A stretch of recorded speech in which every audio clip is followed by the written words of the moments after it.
Don't you guys wonder what it would be like to have a mole in high-level conversations? Like to have a spy in the room when really rich, really greedy, really influential people are planning out the future of a company, of a business, of a strategy, or even the college football playoff.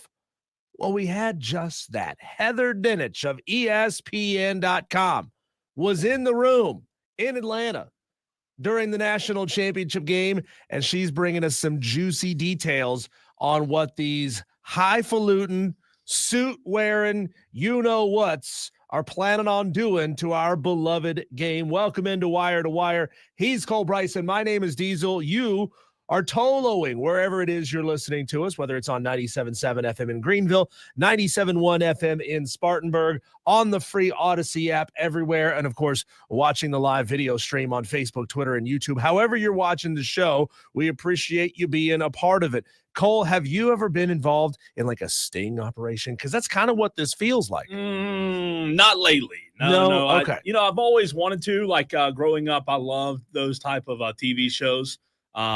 Sting operation type TV shows. Those are fun, right? What was the guy with the long hair who had the wife with a big personality? Oh, you know what I'm talking about? Dog the Bounty Hunter? Yeah. I mean, kind of like that kind of Sting. That's where I want that's where I want to take this. That's such an incredibly vague description of somebody. Guy with long hair, everybody wife with a big personality.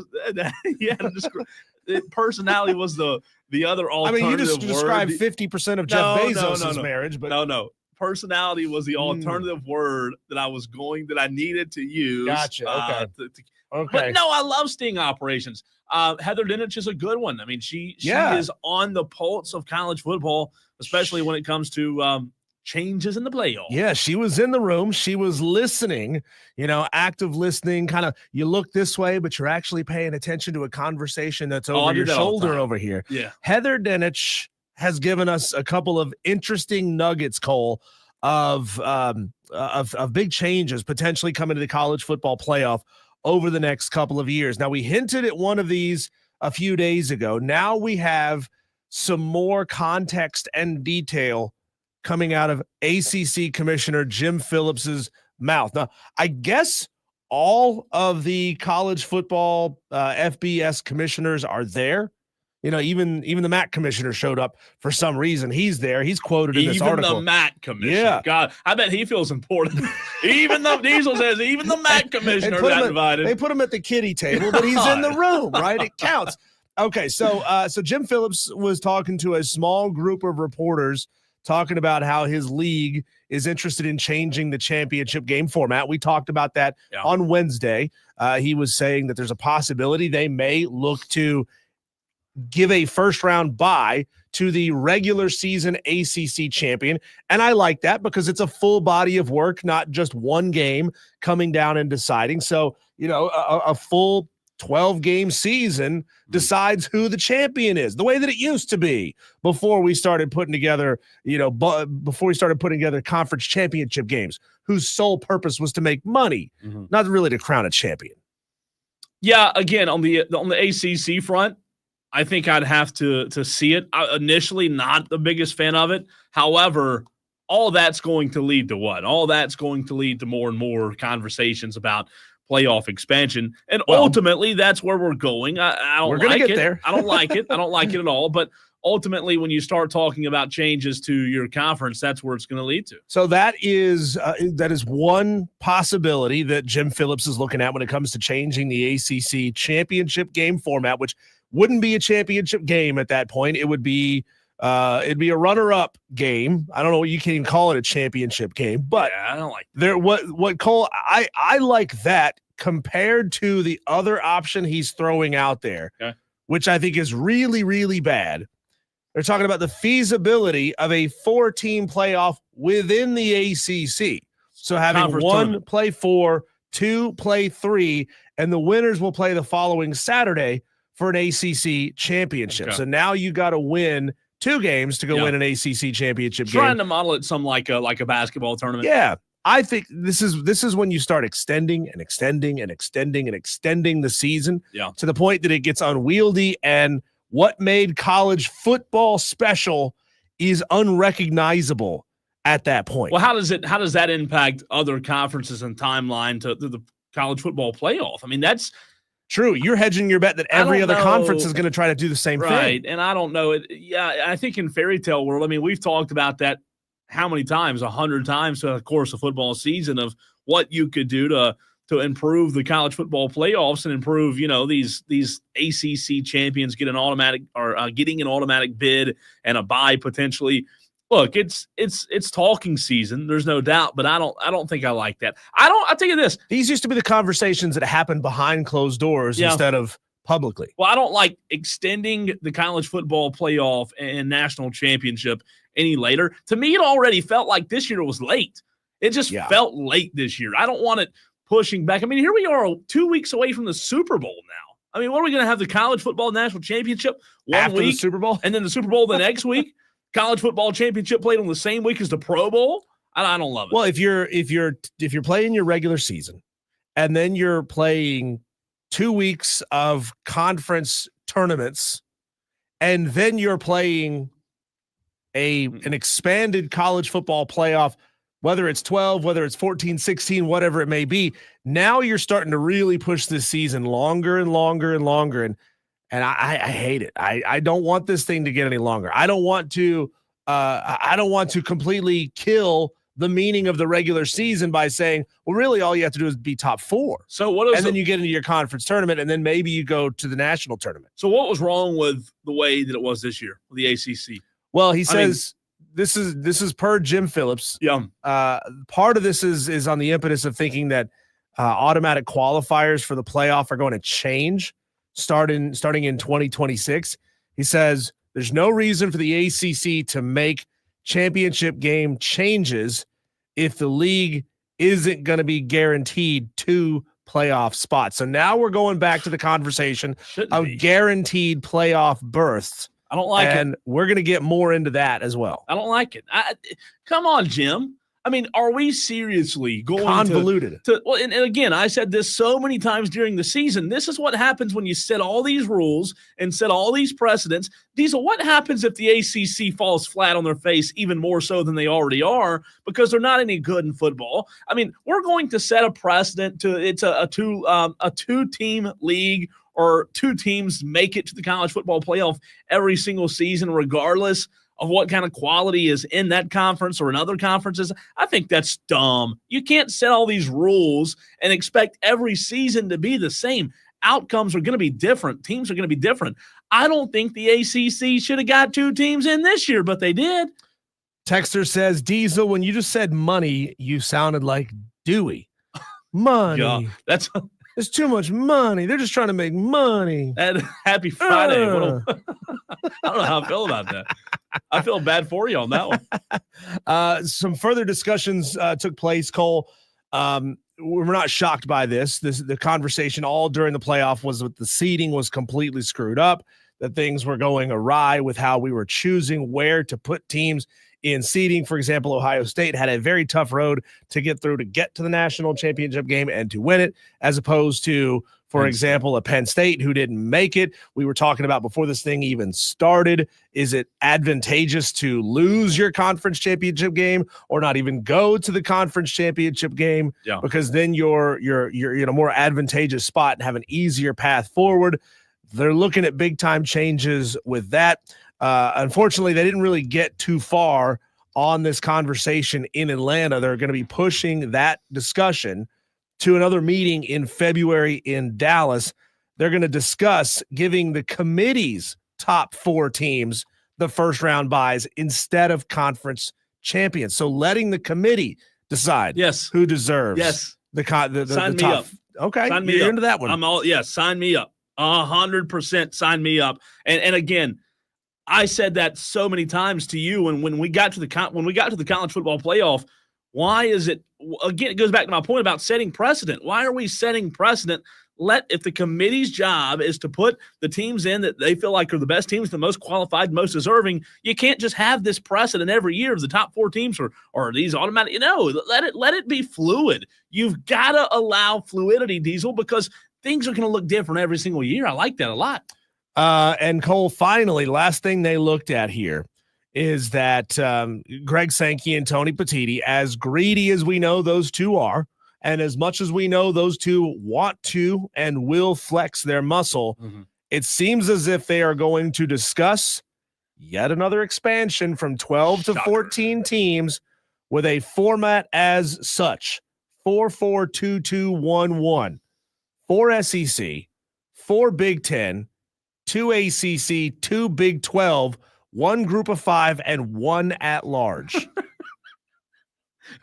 What, Mister? I don't know, Mister. man. We want fluidity here. That is removing any and all fluidity, because yes, we assume, and it's a pretty safe assumption, that for the foreseeable future, the next 5 years or so, the SEC and the Big Ten will remain the 2 best conferences in college football. What happens though if the Big Ten just gets this surge and all of a sudden they've got 5 teams that would be deserving of getting in? Now, what are you going to do? No. Are you going to take away an SEC bid? No, of course you're not going to take away it. I don't want this. Do you like this? I hate it. No, I'm with you. I hate introducing rigid rules. I hate expanding. I hate guaranteed spots in for conferences, because we all know that sports is cyclical. What if the Big 12 goes on a run and gets really good? What if the ACC does the same thing? I'd like to be in the room. I'd like to ask the question, other than money, why would you have interest in expanding the playoff? Why? Well, why? Give me a more reason. Blowouts. What are we doing? More blowouts. I'm just saying. I said this a couple of weeks ago, Diesel. You let more teams in who aren't as good against better teams, and what happens? Y'all are shocked when there's blowouts. Oh, hey, let's. Here's a great idea. Let's let more bad teams in. What's going to happen? More blowout. I think, Cole, if this year's very first college football playoff had gone relatively chalk, we wouldn't be having any of these conversations.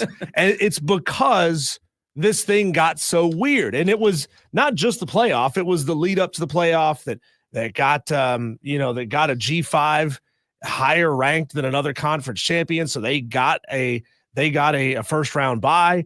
This thing got weird in its very first year. And of course, people with money get twitchy when things don't go as planned. They say, oh, we got to change it. We got to safeguard. We got to do this. We got to do that.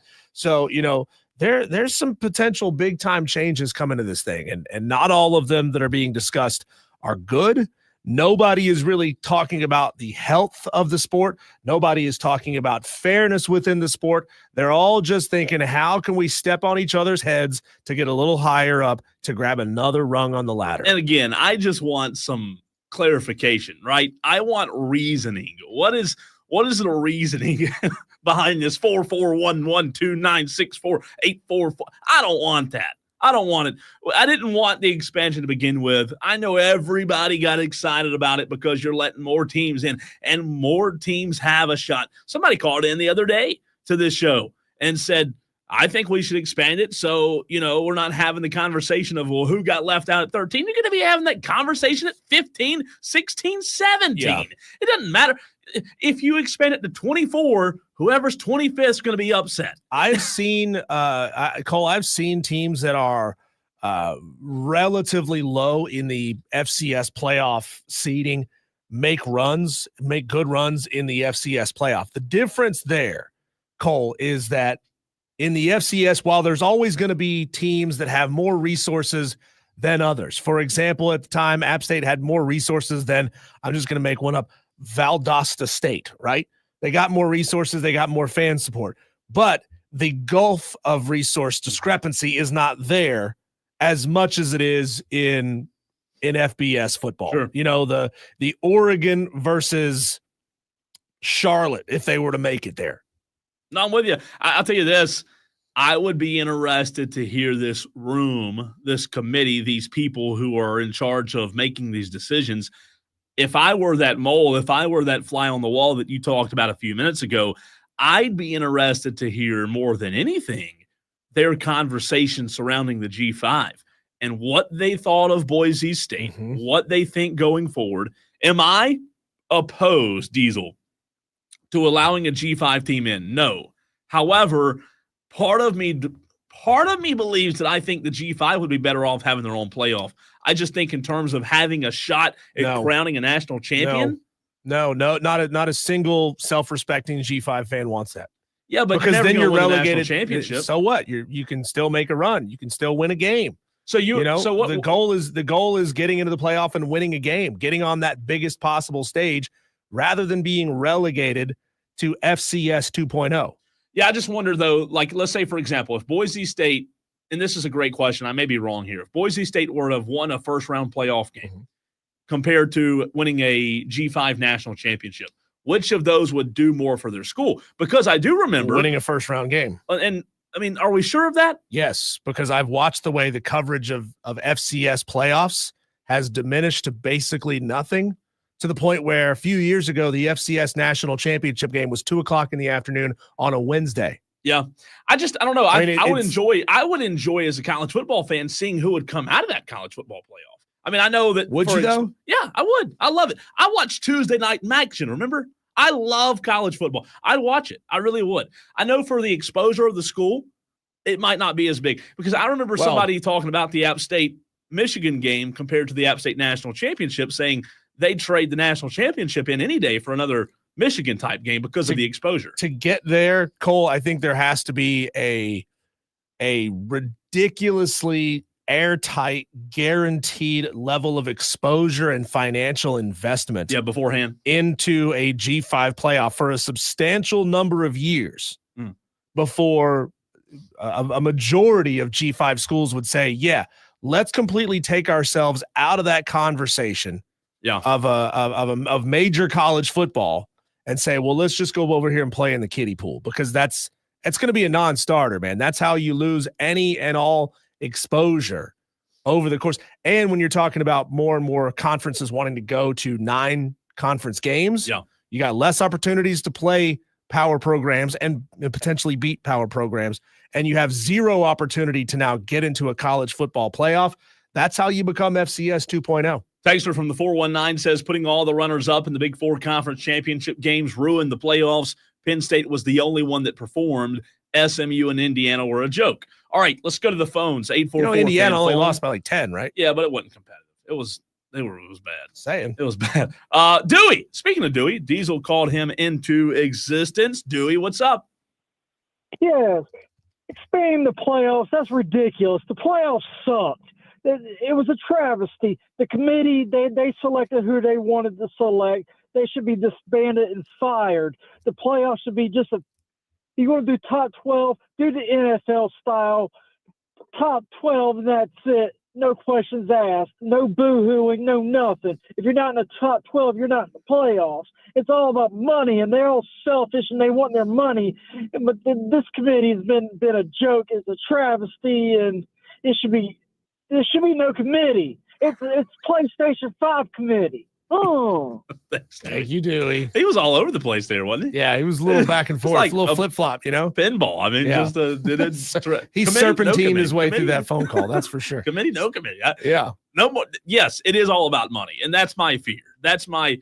When we talk about expanding the playoffs again, I just want a reason. I want to hear a reasoning, Diesel, as to why they think it's a good idea. What does it benefit? What if the reasoning came around and said, you know what, it's actually smarter for us to shrink this thing to 8? Oh, no. You think they would do it? No. But guess what? I promise you, if you got smart guys in a room, you could probably convince me to take it to 8 instead of 16. Yeah. The one thing that scares me, Cole, is that we're talking about this after one iteration of this playoff. We have one data point on this thing, and you can't make an intelligent decision with one data point. You got to have more information than this, but that's not going to stop them. This thing's going to change at a breakneck pace. And then, one day we'll be NASCAR where nobody understands the rules. And no, don't do that. Nobody knows the rules. Nobody understands. Wait, what you have to give me a spreadsheet, a flow chart to tell me what happens season after season? Yeah, I'm not as into it as I used to be. I can tell you what happened for South Carolina fans. Their head football coach got an extension today. Shane Beamer extended. What does that mean for the expectations going forward? We'll get into that next.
Winner, winner, chicken dinner. Shane Beamer gets an extension.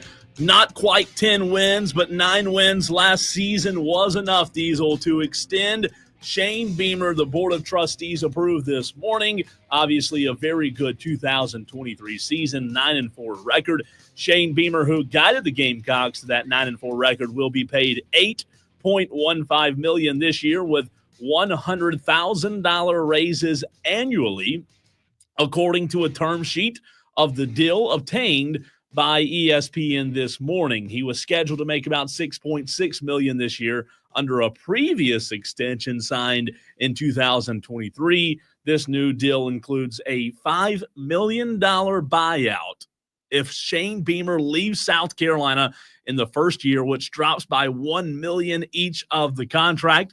This was approved by the Board of Trustees this morning.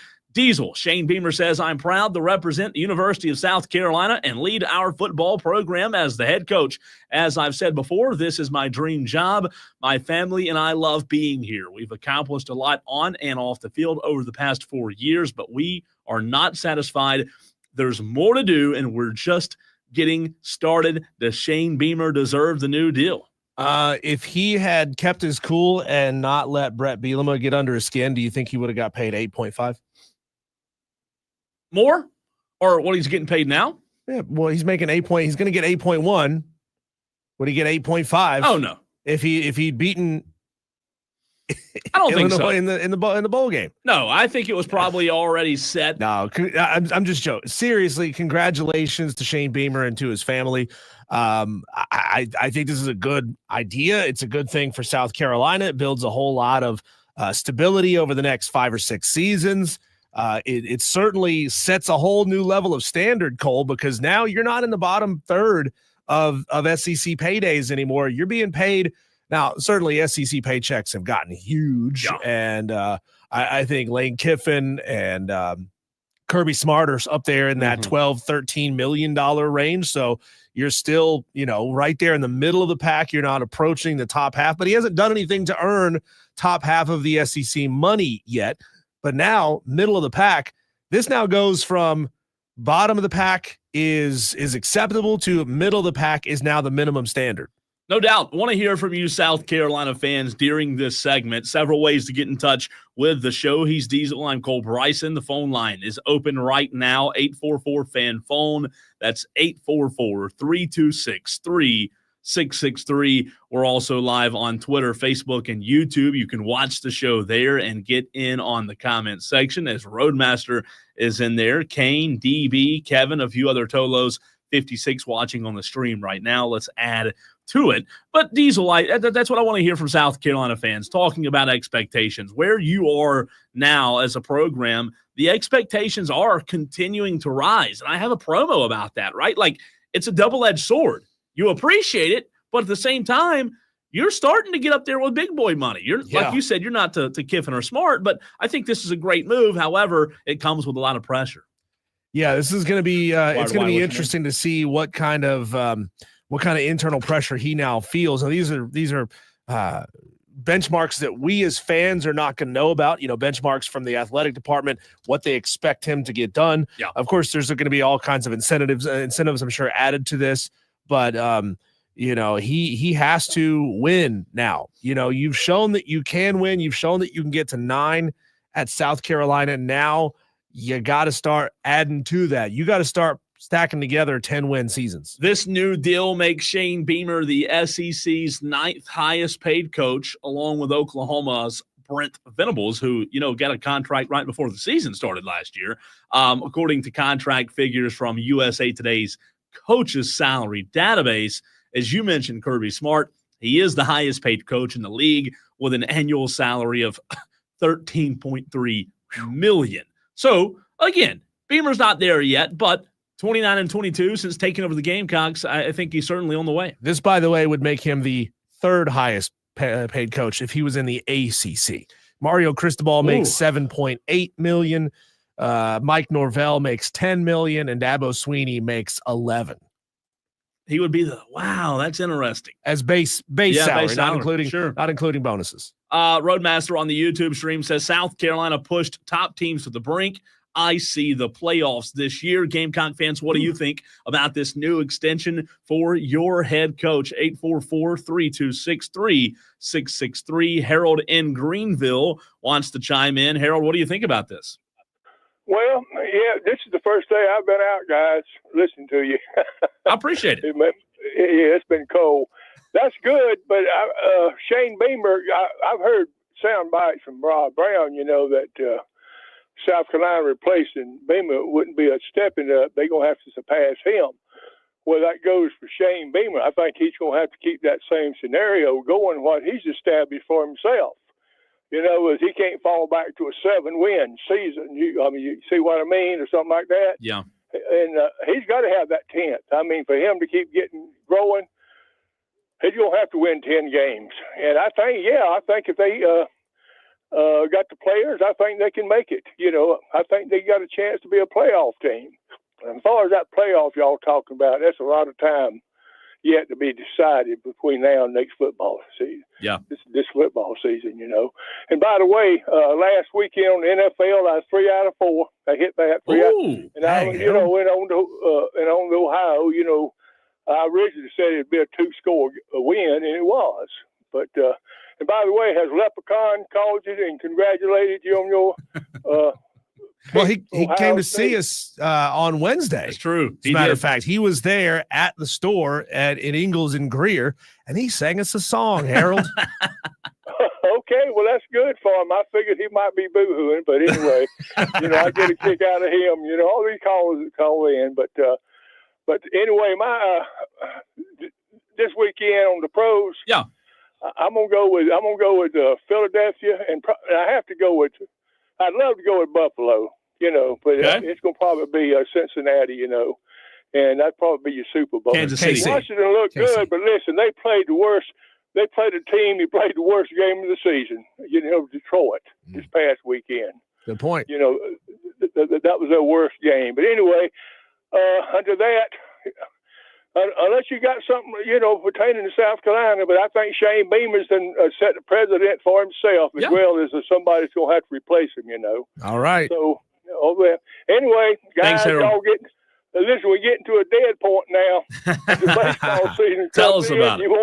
Because they ain't nothing y'all can talk about that's going to interest me. Appreciate you, Harold. Thanks, Harold. Thank you much. You can call the show as well, 844-326-3663. So if you're going to put real numbers on this, Cole, where do you put baseline? Where do you put things that Shane Beamer has to hit for his administration to say he is living up to an $8.1 million salary? I was talking about that this morning with a friend of mine who's a big South Carolina fan and Gamecock Club guy. And look, the reality is when you're judging Shane Beamer and what he does at South Carolina, you have to judge it with realistic glasses on of the situation that they're in and where he's coaching. I think for me, to answer your question, I don't want to see regression. I'm not expecting a national championship every year, but I don't want to see the program take a step back, right? And Shane Beamer, there have been a couple of times you've seen the program take a step back, specifically, earlier on in his career, but he did a really good job this year of getting them back on track, almost 10 wins. I think you have to, and it's hard. It's the SEC, man, and it's so hard to stay afloat in that conference. But I think the biggest mark that you're looking for is no regression. Look, if you're the board of trustees, the AD, everybody in that in that program, Diesel, that Beamer's got this thing on the right track. But you also know with NIL and the portal, it is more. You know how we say all the time, like the NFL is a year-to-year league. College football is now more so than ever a year-to-year program or a year-to-year league because of the parity in the game with the portal and with NIL. So look at Mike Norvell in Florida State. It can go off the rails quick, real fast on you. And you can jump real up fast. Quick. Look at South Carolina. I mean, you can with a couple of good additions, you can be at the top quickly. So I don't want to see regression. I don't want to see him take a step back to 7 wins, right? They had 9 this year, 9-4, almost 10 wins. You talked about that bowl game. I don't think you can get back. I know 7 for South Carolina. Some South Carolina fans might take 7 wins, but I don't think with Beamer and the trajectory, I think you have to set a standard of, hey, Diesel, we got to go win 8 or 9 games every year. Kane says he wants to see South Carolina regress. He says Clemson forever. It's wild to think, Cole, that the simple answer is $8 million, 8 wins a year. I think 8 has to be the floor now. I mean, seven is acceptable if it's a 1-year blip. That's right. Dropping to 7 wins, but you can't have 2 years in a row where you're only winning 7 games, especially when you're playing a god awful out of conference slate, when you're playing 3 G5s in Clemson. So that's minimum 3 wins right there out of conference. And if that means South Carolina is going to have to schedule that way to get to at least 3 wins, and all Shane Beamer has to do is win 5 of his remaining contests to stay at that 8-win floor, I mean, that may be what they have to do. It's not great for fans, right? Because you want to see big-time quality opponents coming to Williams-Brice at the beginning of the season. And wouldn't it be great if you were playing North Carolina at home, if you were playing Michigan State in Columbia or on the road? That would be more entertaining and more interesting for your fan base. But right now, you gotta have wins. So I think the answer, minimum floor for Shane Beamer, is 8 wins. Yeah. I think he needs to achieve at least 1 conference championship game appearance before the end of this term. So that's 2030. That's 5 years. Yeah. You got 5 years, Shane, to get your team into the conference championship game. I'm not saying you got to win it. You just got to get in it. I would say I don't mind your 5-year term. However, I would replace conference championship with playoff. I think you've got to be in the playoff. Well, you got to get into a conference championship game first. Do you?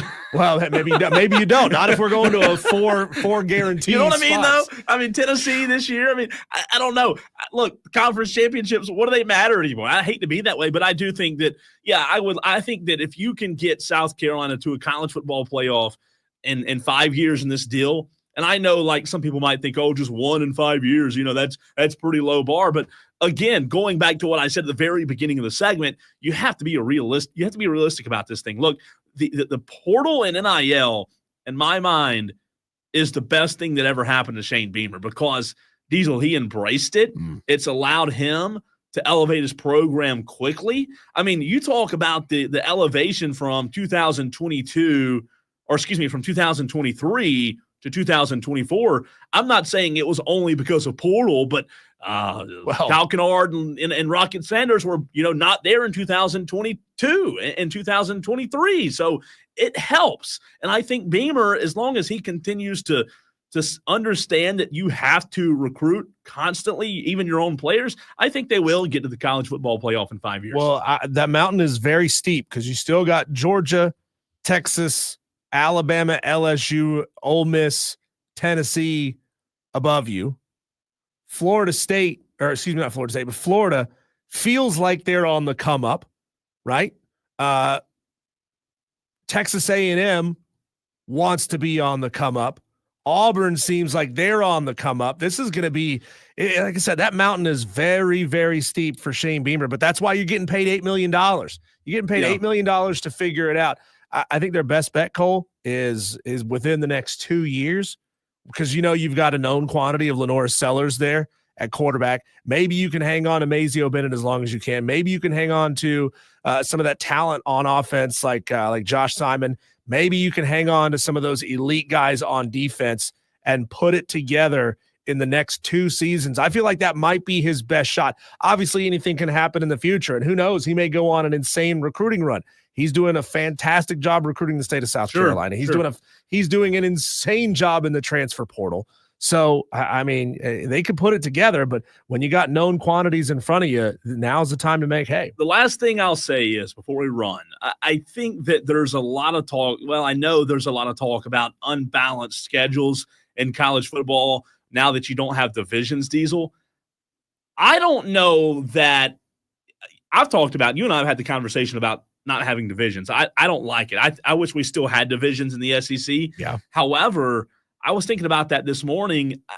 I don't know that the cutting of the divisions has hurt South Carolina. I think it might have helped them because they're not running into the Georgia Bulldogs every year. They're not running into the same elite programs. You're trading Georgia Tennessee, for Florida State, for LSU. You're trading them, but with the parity in the conference, I think you've got a good shot at, like you said, in 5 years, making a run. I think you got a better shot of maybe threading that needle and getting that's what I mean. Yep. The right shuffle, right? Yep. You get the right shuffle on the table, and maybe you end up getting the schedule that Texas got last year, and you end up with basically the bottom half of the SEC, not playing anybody super difficult over the course of your regular season outside of maybe 1 or 2 games. And all you got to do is perform in those, and bam, you're in prime playoff contention spot. Texter from the 419 says the playoff committee has told teams that you're only penalized for scheduling tough non-conference games. Carolina should never schedule a losable game besides the Clemson game, nor should Clemson. It's just not smart. So Beamer should win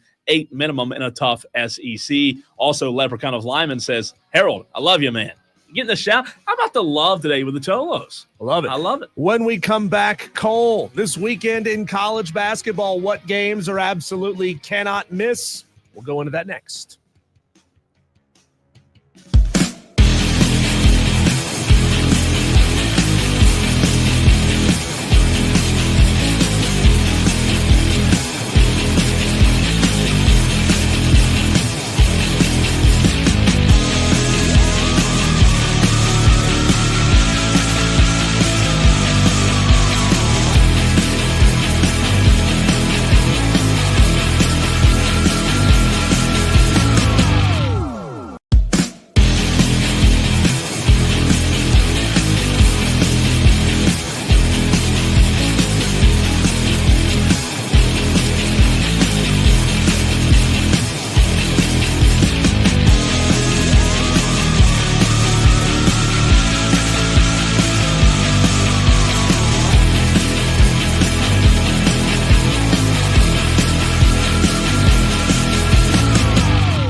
Cole, I'm going to say 4 really sad words to you right now. I don't want to say these words, but college football is over. I know, right? It's sad. Yeah, I thought about that. It's sad. But guess what? Tolos, those of you watching on the stream, those of you listening over the air in your cars right now, it's okay.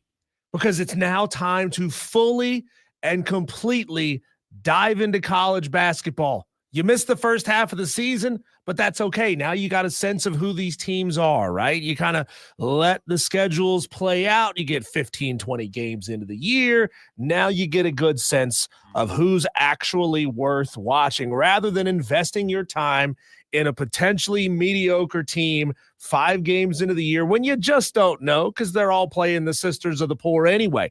But Cole, we're here. We're here. College basketball is getting good. We're just about 6 weeks away from tournament selection time. It's crazy to think that, people don't watch the first half of the season because I do. But, man, this is when it's really time to start paying attention. We got some good games on tap this weekend, even a really good one tonight that I think, Cole, is a can't-miss college basketball game. Are you willing to tune in? You said you're like, I'll tune in and watch Tuesday Night Maction. I'd rather watch Tuesday Night Maction than reruns of whatever. Sure. Sure. Are you tuning in to watch not even just Maction on a Friday night, but are you tuning in to watch elite level college basketball out of the Big Ten? Can I interest you in something like that? Absolutely. Saturday, just so you know, at noon, I watched the best college basketball game I've watched in a long time between Illinois and Michigan State Saturday. It was a 2-point game. Yeah. It was fantastic basketball. So, yeah, now that college football is over, I can sit down and watch it. It doesn't matter what conference, Big Ten, whatever it is. But you know what? You have to just kind of like transition, shake off your shackles, and put your tears away in a jar and move on. College basketball is still fun. Well, Dan B says you can now totally and completely focus on NASCAR. That's what we meant to say. What you meant to say. That is, Well, Dan B, here's the crazy thing about NASCAR is it's a 1-week season. You tune in, you watch the Daytona 500. Outside of that, you don't really need to watch anything else, right? Because it's the Super Bowl of NASCAR. They call it that. They brand it as that. The Super Bowl of NASCAR. You tune in, you'll watch the Daytona 500, and then after that, who cares? You stop paying attention until the end of the season when they get to maybe like the last 2 or 3 races. Tonight, Cole, here's the one you got to watch. If you're going to watch any college basketball tonight, you need to tune in and watch 14-4 Michigan taking on 15-5 Purdue. Purdue has a really good forward out there. His name is Trey Kaufman-Renn. He's a junior. He's been in that program for a little while. The dude averages 18 points a game. He gets 6 and 2 on his rebounds and steals. He is a talent that you're going to need to pay attention to. That's a name you're going to need to remember when it comes to tournament time. He's a little better at home than he is on the road, and Purdue is playing this game at home. But Michigan, Cole, is 3-1 in Big Ten road games. Michigan, very good on the road. That's one you definitely need to tune in and watch. Yeah, and before you move on to tomorrow, one that you don't have on here that I'll put on here for today and 1 hour from now, I don't know if you'll be doing the show solo, but I'll be locked into Kim Mulkey versus Dawn Staley. South Carolina, LSU, 5 o'clock today. That one should be fun. What's wild about that, Diesel, I don't know, I'm not Vegas. South Carolina is playing a number 5 in the country, undefeated LSU, and LSU on the road are 14.5-point underdogs. You know what we need to put like odds on? Will Kim Mulkey or will she not wear sequins tonight against South Carolina? You never know what she's always gonna wear. Right. She's always rocking the crazy outfits. Yeah. And the over-under on will she or will she not wear sequins. Tomorrow, you got some good games in the Southern Conference. Wofford at Samford, I think, is really the best game in the Southern Conference tomorrow. That one's at 6 o'clock. Wofford's 11-9. Samford is 16-4. It's interesting, Cole. When they came into the Southern Conference, Samford was a very good football program, and they seem to have transitioned to putting a lot of their focus on basketball. And I'm telling you, that could be a perennial team. That could now be one of the bell cows for the Southern Conference and what turns this into a 2-bid league. We used to think it was going to be Furman, but they're pretty inconsistent. I mean, this season has not gone the way they wanted it to go.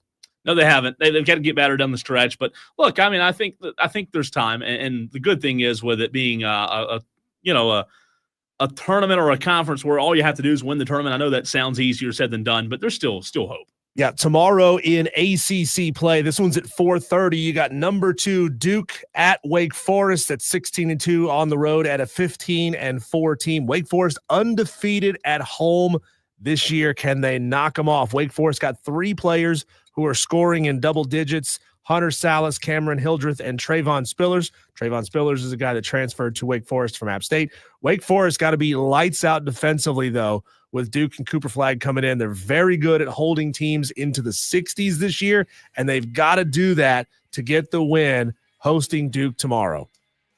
Should be a good weekend of college basketball. Clemson, I think Clemson wins big, Diesel. I think they do. Me too. I think they are going to take care. I hate it for Mike Young because I like Mike Young. But I don't know. I think they're going to go up on the old Blacksburg and take care of business, as they say.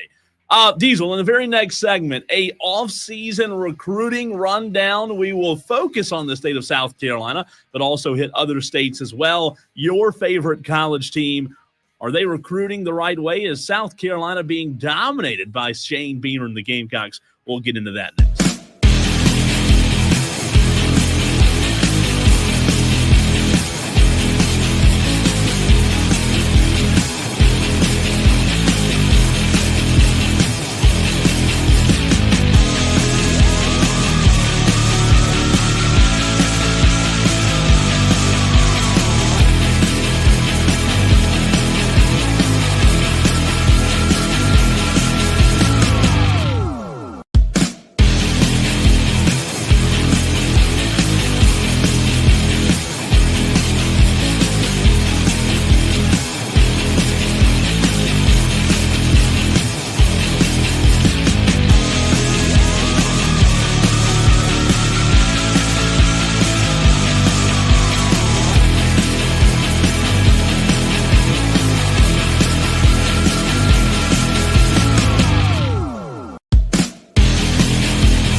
Time to get into the nitty-gritty of recruiting right here on the Fan Upstate. A little off-season recruiting rundown locally, man. You mentioned it earlier, and we'll talk about it some more in this very segment. But South Carolina all over the recruiting trail in the state of South Carolina. Want to hear from you, Tolos, as well. 844-FAN-PHONE. That's 844-326-3663. Apologize. I know I sometimes say it fast. 844-326-3663. That's the way you can call the show. And speaking of calling the show, Kane wants to chime in on the conversation. Kane, what's up, man? Hey, can you hear me? Got you loud and clear. I'm not too loud, am I? No, never. No, Cam, we got you. What's up? Okay, Rob said this morning that I was too loud. No. Doesn't sound like I was Coming driving from this Rob, that's rich. Yeah. Man, I am feeling bad about football being over. Kind of feeling depressed about it. Yeah, I think I had a week of depression, but again, I've got to get my mind in college basketball mode, and you know that's all. Yeah, that's about it. I don't really care about the NBA as much as I used to. So college basketball until college baseball gets here, then I'll be all in on college baseball. Well, I don't know what to do because I don't watch basketball. I've never liked basketball. Like I don't know what's so appealing about it, because it seems like it's a sport that doesn't know what it wants to be. Does it want to be football or soccer or somewhere in between? Like, you know who would be really good with basketball and would get a lot of free throws? Patrick Mahomes. Oh my gosh. He would be great for that, getting foul after foul after foul. They never get a scratch on him. It's true. What about you're great. not a Braves fan? No baseball. You're not a baseball guy, Kane? I love baseball, but I really have not been into baseball for a long time. Well, Kane, you're a diehard Chipper Jones, to be honest with you. You're a diehard Clemson fan, right? I love Clemson. Clemson forever. So you don't want to tune in and just watch Clemson be great at something? Whatever it is, anything? Absolutely. Okay, well then Clemson's great at basketball. Tune in and watch Clemson basketball. Oh, great. I didn't know that, though. Where you been? Tuning into Wire to Wire, I didn't know Clemson was so great. Where you been? Sure, I'm sure. Since they're in the ACC, and the ACC has mostly bad teams. Well, they do. They do have mostly bad teams. I think they Kane, got two ranked teams right now. And just so you know, do you have any idea of where my fandom lies, or no? I can't tell it. Well, that's good that you can't tell. I listened to you guys yesterday, and you were almost crying about South Carolina losing all of their games. Well, just so you know, I have grown up a Clemson fan my entire life, and I think it's good I think it's good that you can't tell I'm a Clemson fan, right? I mean, do you want me to be a homer toward Clemson so the Gamecock fans can call in and call me a Clemson homer? Is that what you want? Yeah, but you don't sound unbiased. You sound biased towards South Carolina. I just call it like it is, man. I just call it like it is. Well, Kane, isn't pointing out South Carolina's losses actually biased towards Clemson? Making it a point to talk about it every time South Carolina loses? Did I just paint you? Kane, did I just paint you into a corner? You sounded very sad about it. Okay. Well, you know what? Next time we'll play some melancholy. I think that's why the Redditor. Gotcha. Okay. Well, you know what? We'll do our best to make sure that you and the Redditor don't think that anymore. Okay. Thanks for the call, man. You're all right. I love the show. You guys are doing Appreciate a great it, job. man. You can call the show as well. 844-FAN-PHONE. 844-326-3663. That threw me off. That really did. That was a good call, though, Kane. Look, Diesel, I try to do my best at being unbiased. I don't want to sound like a Clemson homer. You know, we focus on one topic at a time every 15 minutes. We can't go into every nuance of it. We can't, every now and again we have to bounce around topics, but we have to try to be focused on a topic, good or bad, indifferent, trashing on something, gassing something up for 15 minutes, right? It's like Dominic Toretto said in Fast and the Furious. We live our lives a quarter mile at a time. Yeah. We're living our lives 15 minutes at a time, and we have to change topics. We have to change tactics, segment to segment, show to show, week to week, month to month on this fan upstate. And look, not to get into the weeds on this, I believe that not having for Kane and for anybody else out there, there are people in radio, Diesel, who approach radio in different ways and have sticks and have their ways to get people going. Look, I'm going to be unbiased, and I'm going to call it like I see it. And you know what? If I call it like I see it, I'll probably piss one side off, just like an official, just like a referee, right? They're always – one side's going to always be mad at a referee, Diesel. However, I would rather be known for someone who is honest and calls it like it is rather than, putting my glasses on. And how many times have I been hard on Clemson over the past couple of years, Diesel? A lot. So, you know what? That's just that's the way I roll, but I appreciate you Tolos out there. Y'all make it fun, as they say. Even you, Kane. Appreciate you listening. All right, Diesel. 2025, the recruiting class. We do talk a little recruiting during the course of the football season. But let's get into the weeds now that we're in the offseason. We'll continue to track some of the top recruits in the state, across the country as well. But I want to start with something that you mentioned earlier in hour number one about South Carolina and the footprint, the wall that they're building, right, around their own state. And I know you have guys in state committed to Clemson. We're not saying that.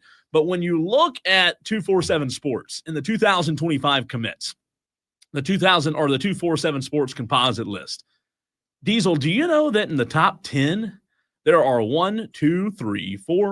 6 Gamecock commits in the top 10? So, in the era of portal and NIL being as important as it is, I think Shane Beamer and this staff also understand the importance of putting up a wall and making sure that you keep this talent home and keep them in state. Yeah, it's clearly a big deal to Shane Beamer to keep those in-state guys. Now, everybody's got their tactic for how they're going to keep talent on your roster rather than letting them bounce away to other places. And as Shane Beamer's doing a fantastic job of getting in-state recruits in the state of South Carolina, I also want to know how good he is at retaining those guys, because we talk about it a lot. Dabo Sweeney is very good at retaining players. He has a very low rate of players that want to transfer out of the program. It does happen. I'm not saying that it doesn't, but it's not as high as some other programs are and what they've experienced. Is Shane Beamer able to get the best of the best players at South Carolina, create a love for the Gamecocks in the hearts and minds of those players, and then keep them in Columbia? Because if you can get them to sign on the dotted line and come there for a year, that's great. Sure. But you don't want to be developing great talent from the state of South Carolina and then sending them off to Georgia or Florida or LSU or wherever. Yeah, or also wasting your time with buckets and pools of players where they're not going to be committed to you, and you could be investing your time and resources in others. So certainly don't want South Carolina recruits to look at the University of South Carolina as a one-year stepping stone developmentally to take a better opportunity somewhere else. And stop me with any of these names, Diesel or Tolos, if you want to get in on one of these recruits, you can. But I love recruiting. I love looking at where these guys are going. In South Carolina, the 2025 class, those who will be graduating here in 2 or 3 months from now from their respective high school, Diesel, Amari Adams is the number one, according to 247, the sports composite list. Amari Adams out of South Florence High School in Florence, South Carolina, defensive lineman, 6'4", 315. He is committed to Clemson. 247 has him ranked as a 4-star. And for a team that last year at times I didn't feel like had the best depth defensively, especially with the rotation defensive line or the lack thereof rotation sometimes, Amari Adams is a beast. South Florence is a really good area for recruits. That West Florence, South Florence, all those teams in that Florence area are good. So Amari Adams will be fun to watch. But then the next 3, Diesel, Gamecocks. Malik Clark out of Rock Hill, wide receiver. I saw him in person. He's a 4-star. Jordan Gidron, out of Ridgeview. He was just the most recent wide receiver we talked about, 6'2", 185, also a 4-star. And then Jaquavius Dodd, Eastside linebacker. He also he's listed as an edge, but played linebacker here in Greenville, 6'5", 225. And then 5 is Marquise Henderson, who I saw this year as well out of BHP.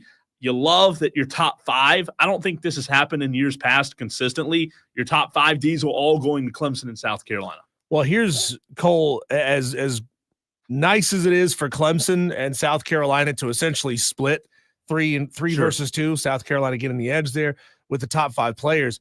You go back to last year's class, it's all Gamecocks. Dabo Swinney didn't get, you got to go all the way down, Cole, to the 21st best prospect in the state. Wow. Which, who was interior offensive lineman Watson Young from Daniel High School, a 3-star, before he was taken by Clemson. And he was the only state of South Carolina recruit headed to Clemson last year. Outside of that, it's Gamecocks. Josiah Thompson from Dillon, Cam Pringle, who went to Woodland High School. He's a Gamecock. Mazio Bennett, Kelvin Hunter, Blake Franks. Then you get kind of down into the weeds where, all right, you get to a handful of 3-stars, and Shane Beamer's not going after the 3-stars. He is putting up a wall. When it comes to 4-star recruits from this state in 2024, he was all over it. And just for comparison's sake, going back to 2023, let me scroll down to just the state of South Carolina. Same story. Marquis Anderson, Xavier McLeod, Lenore Sellers, a handful of guys.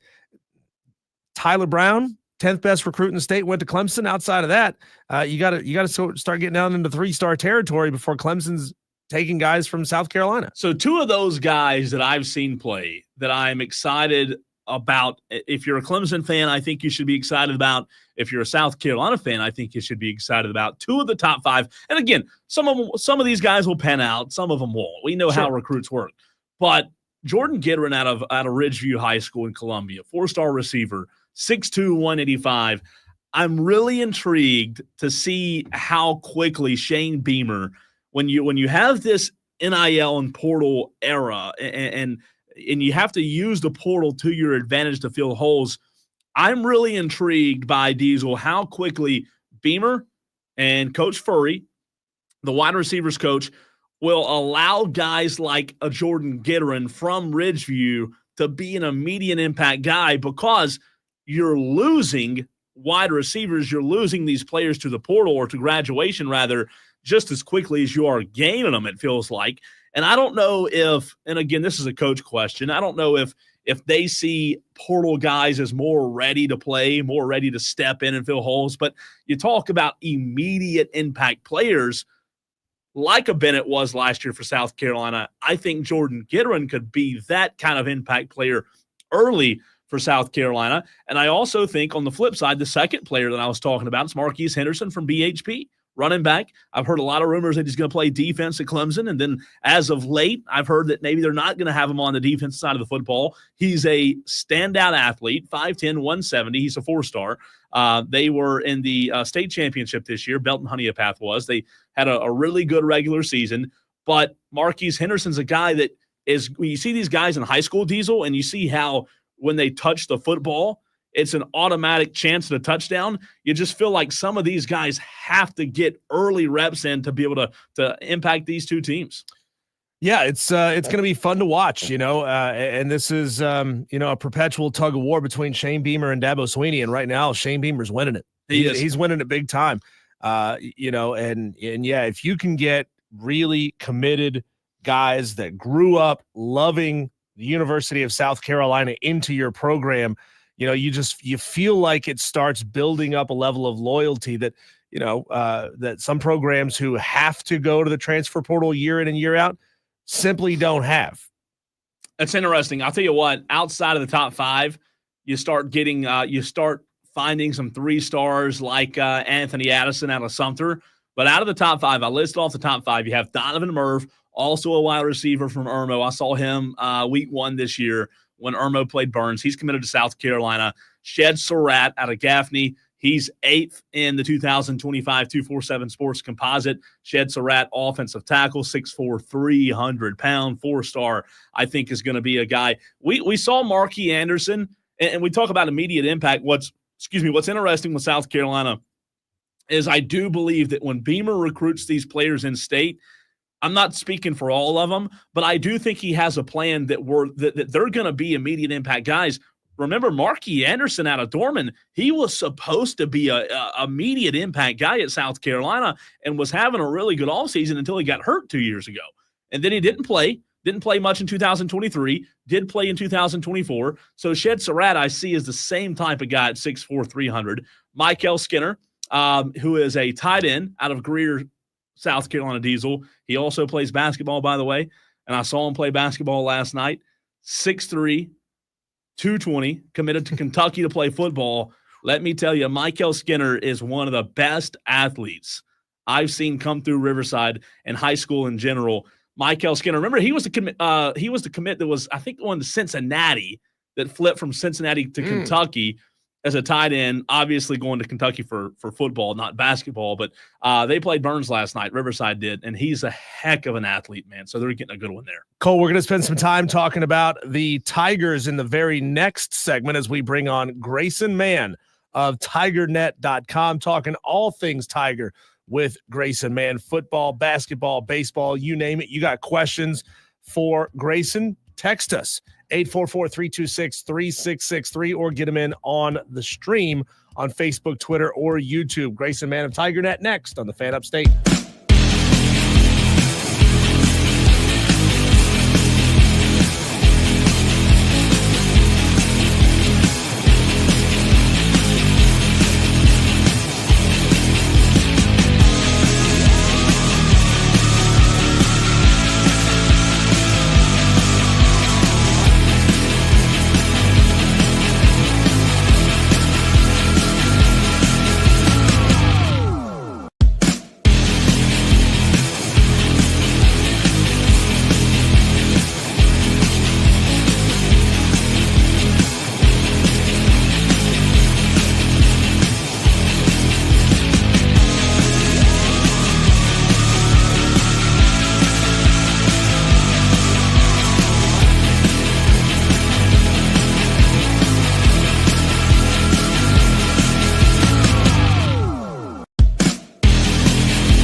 Cole, you know you're only doing it right if both sides are calling you a homer. Yeah. So go ahead, Gamecock fans, call us homers for this segment because we're going to spend an entire 15 minutes talking all things Clemson Tigers with Grayson Mann of TigerNet.com. He joins us right here on the live stream. Welcome, Grayson. We appreciate you taking the time to join us. Let's pick this up where we spent the very last segment of the show. South Carolina is getting it done, crushing it with in-state high school recruiting when it comes to football. Cam Pringle, Josiah Thompson, Mazio Bennett, Lenora Sellers, all those guys. Do you think Dabo Swinney is failing a little bit, missing out on a handful of really talented recruits out of the state of South Carolina? And should he be peeking over the fence and seeing what Shane Beamer is doing down there, saying, you know what? I'm letting too many homegrown guys get out of the state. I'll swing for the fences early. I love it. But I think each situation is different, and it's so fascinating to see how two different programs are operating right now within a couple hours of each other. I think for Swinney and Coach Beamer, it's going to be about the right fit for them, and Clemson's always had a unique recruiting philosophy, and we're about to release another insider on TigerNet just about the national work that they've done for the last couple weeks. And for Matt Luke, it's been chasing tackles in Ohio and having a couple of them announce that Clemson's in the top lists of their running. So it's just a matter of where they see fit.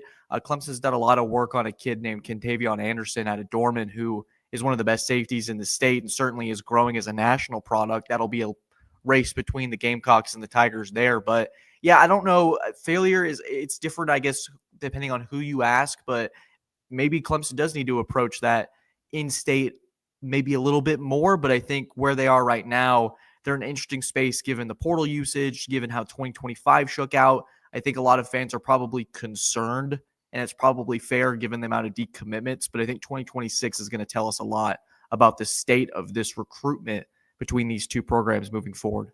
Grayson, speaking of telling us a lot on the hardwood in the last 4 games, including an overtime win for Clemson, Brad Brownell and his team, they've told us a lot just about who they are. Obviously, a trip to Blacksburg tomorrow against Virginia Tech. How do you look at Clemson basketball being, this sounds weird to say, but right there at the top of the ACC, and here we are in almost February? Yeah, isn't that fascinating what Brad Brownell's been able to do? This is their second 8-1 start in the ACC in the last 3 years. They've really done a phenomenal job, and I think this year, once again, it's the utilization of their homegrown talent and the portal, where you have Jaden Zachary and Chase Hunter, just to be an example of two different players on two separate journeys coming together at the right time. Chase Hunter's having a career year. He's the ACC's leader in three-point percentage. It looked to me in October that it was going to be Hunter being the one that, hey, this team's going to go as far as he's willing to take them. And in March, in their Elite 8 run, he was their best player on the floor, with PJ Hall dealing with some foul trouble and then Gerard not having the best shooting tournament. And Hunter, that was more of a preview for what this year was going to look like. But I think for this group, the guard play in particular, where you look at guys like Dylan Hunter coming off the bench and providing some solid minutes, Del Jones being a real twitchy athlete in that reserve spot. It's a really unique team that relies on a couple of figures and names that you maybe don't really recognize, but they're really starting to pay off, like guys like Chauncey Wiggins as well. Clemson's undefeated when he makes double figures. But that Pittsburgh win, Cole, there's been a lot of times in the last few weeks where, at least in my history with Clemson basketball, you wait for that landmine game. Louisville comes to mind a couple years ago, where that was the straw that broke the camel's back in their tournament run. And you haven't really had that quite yet. Tomorrow could be that mark where Virginia Tech's a historical house of horrors for them on the road. But all intents and purposes, this team has shown otherwise, that they haven't had that kind of loss yet. And I think if they continue to stay the course, not only this Duke matchup in a couple weeks will be really fascinating, but this is a team that's capable of another Sweet 16 kind of run in March when it comes around. Grayson, I'm going to give you 2 adjectives to describe what I've seen a lot from several games with this Clemson team: unselfish and patient. Unselfish because they do a really fantastic job moving the ball around. Patient because you even go back and just watch that Syracuse game. They were taking a lot of shots under 10 seconds on the shot clock. They were really moving the ball around, looking for not just the first good shot, but the best possible shot. There's 2 from me. Can you give me 2 more words that you would use to describe this team this year? I would say opportunistic and swarming. are the two words that come to mind for me. And this defense is, along with Jaden Zachary, who we just mentioned, might be one of the better on-ball defenders that I've seen, at least with my own two eyes in person, in quite some time. There's going to be one on each team. And I think that guard play down the stretch is going to be important, where you have two different styles of Chase Hunter can do more of the offensive workload. And then you have Jaden Zachary, who can guard your best player on the other end and have a lot of success with it. And then opportunistic, really the shots against Syracuse, you mentioned waiting for the right opportunity, making that extra pass. There's that characteristic that Brownell very it materializes on each possession, and it feels like there's not many wasted shots with this offense. So this group is doing the right things. They're very detailed. If I could add a third one on this, and for me, when we talked about earlier about that loss where you really scratch your head at the end of the season, we haven't quite seen that yet. And I think it comes down to just the details in this team that's continued to build. And it's quite impressive given the different look that this group has had in the last couple of years. Grayson, you talked about some guys who are really doing the offensive duties for Clemson, but Clemson's 9-2 this season when Victor Locken scores in double digits. So, he's a guy that we've talked about a lot, battling some sickness as of late, but now that he's starting to kind of form into his own, is he the guy that when he does explode offensively, and I say explode, he had 16 against Syracuse, is he the guy that adds that added wrinkle for this Clemson offense, or would you say that's someone else? I think Locken's one of those players for sure, Cole, and what's really unique about him as well is that you can go 5 out with shooters on this Clemson offense, where Locken on occasion can give you a couple 3-pointers in any given situation, and Shefflin and the rest of that starting 5 is capable of that. So it really stretches you out as a defense when you have to keep in mind that this 6'11" Russian is capable of pulling from deep, and it really changes the dynamic of how you guard these teams. Yep. And I don't think Clemson at times necessarily had that last year, and you have that added element. And obviously Girard was a big part of that offense. PJ Hall was continuing to get better as a 3-point shooter, but this team is a little bit more efficient in my eyes when it comes to that shot creation and being able to do a little bit of different things. And I think it's important to also keep in mind that Ian Shefflin's been dealing with a back injury for the last couple of weeks. So they're not doing this at full strength. And I think this week off after Virginia Tech's going to be a really crucial stretch to where they might be the winners of 5 straight and have a couple more games where on paper they're looking to be the better team. And then you welcome Cooper, Flagg, and Duke into the mix. And that could very well decide first place in the ACC. But Clemson's in a prime spot for a double bye right now, and that's exactly what you want if you're Brad Brownell.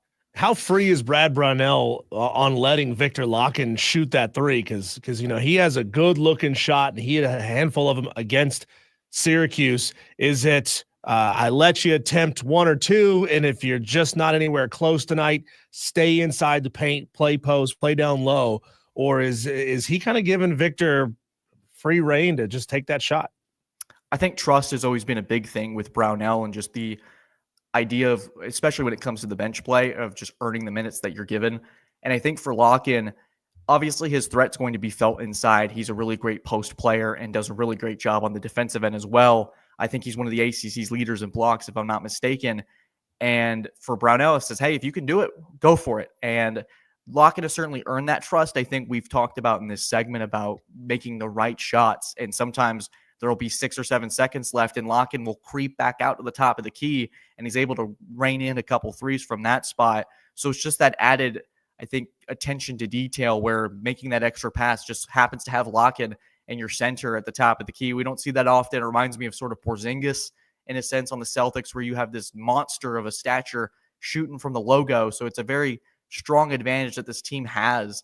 And when it comes to your bigs and you can stretch them out, a lot of good things happen for your team, and we're seeing that with this Clemson group.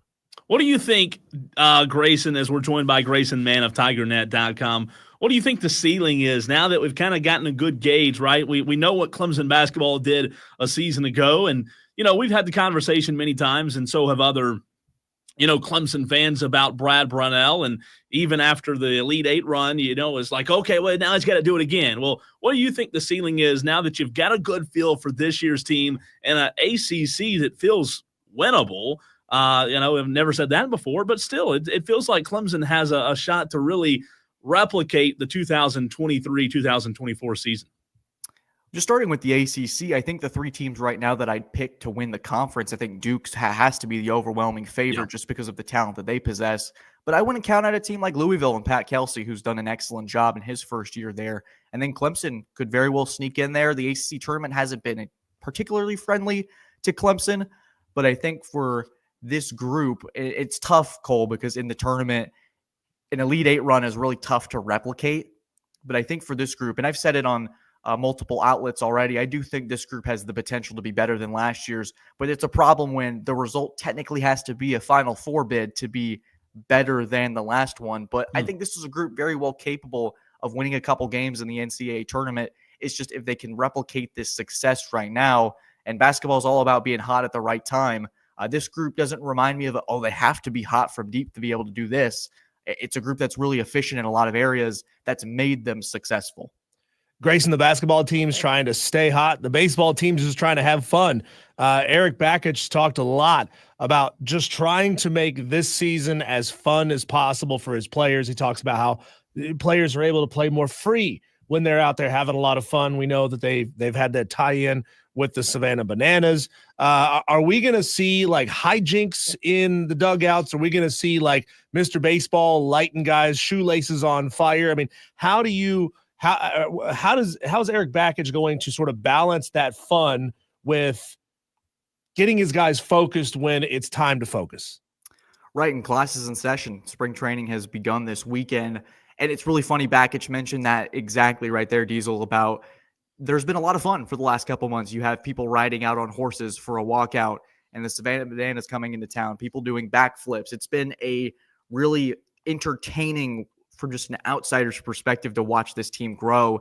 And Bakich said that was important to make these kids feel like they're young again and try to make this sport as simple as possible before we talk about swing angles and all this meticulous stuff that comes with the sport.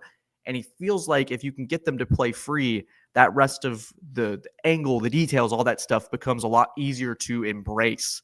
And I was talking to somebody yesterday about this, just Bakich's understanding of NIL and trying to retain these players' individuality while still maintaining a culture about the team and putting the team over the self. And it's just been really fascinating to see in year 3, he continues to address presentation. There's a new script by Home Plate. There's a lot of things happening at Doug Kingsmore that I think fans will be excited about.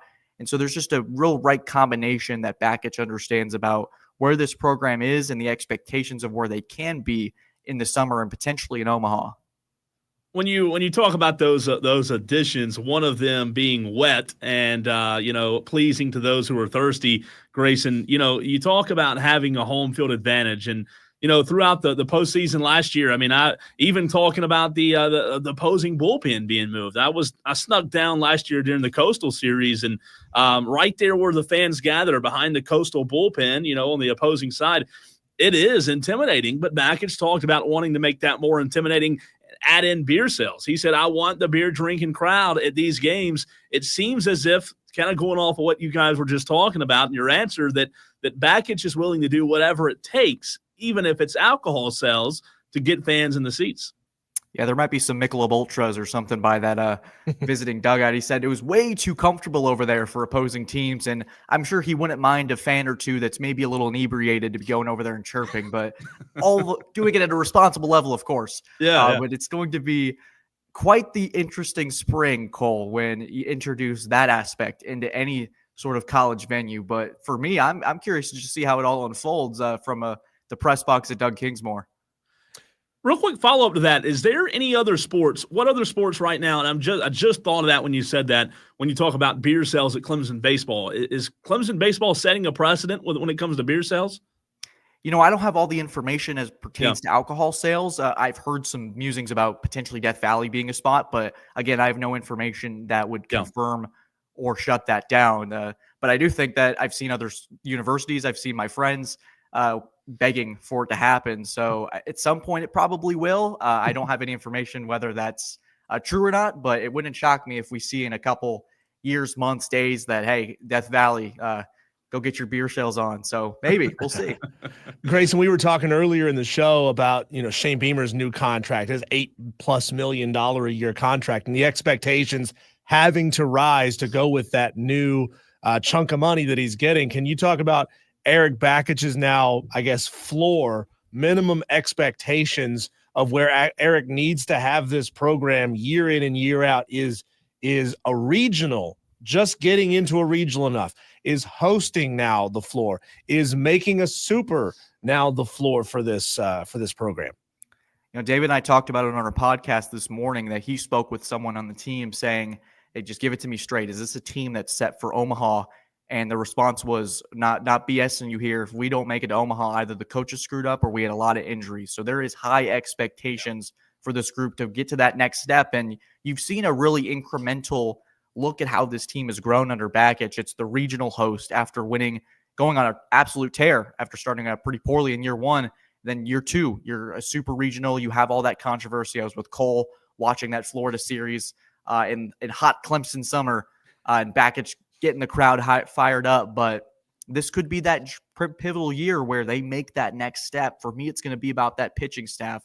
They're going to be loaded on offense. They brought in a pretty fantastic transfer class. It's going to bring that starting 9 just a little bit more juice. But it's going to be about building around Aiden Canuck and seeing how this group can add a Friday starter. Who's going to be that guy that can carry the load? And once Clemson gets into that sort of battle in these series, because this is going to be a team in the regional, super regional again, and that's the expectation. But once they get into those battles where the bats aren't as hot and you have to win those 2-1s, those 3-2s, can this team do it? We're going to find out pretty soon. I said last year that Clemson baseball, and you look at how many games, Grayson, they had to come back and win. I said that I thought Clemson had to do a lot of the chasing a year ago, and in order for them to your point, make it to Omaha, I think they've got to be the chased this year. So I think that the comeback wins are great, but you got to handle business when you can. So it's going to be a lot of fun. Grayson, you're the best. Appreciate your time, man, and we look forward to doing it again soon. Absolutely. God bless y'all. Take care. Thanks, Grayson. Grayson Mann, TigerNet.com. Can you believe that baseball starts in 2.5 weeks, Diesel? Like, we're there. Love it. We're already there. Love it. College basketball it's not fair, but it kind of gets put on the back burner a little bit, doesn't it? I mean, college basketball, like half the season's during football season. So to your point earlier, you miss a lot of it. And then next thing you know, we're talking about baseball. But we're also talking about the top headlines in sports. That would be in the Daily Wires, which is next.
Getting you caught up in the top, or with the top stories in sports, rather. It's the Daily Wires. The Daily Buzz. What's going on in the sports world? South Carolina and LSU will meet Diesel in less than 15 minutes. The women basketball team Tigers are 20-0 on the season, yet are I can't even say this, but for 14.5-point underdogs. Ooh. I don't know. Look, South Carolina's good.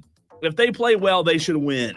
But an undefeated team getting 14.5 points seems like a lot to me. That'll be fun, though, coming up in about 13 minutes on ESPN.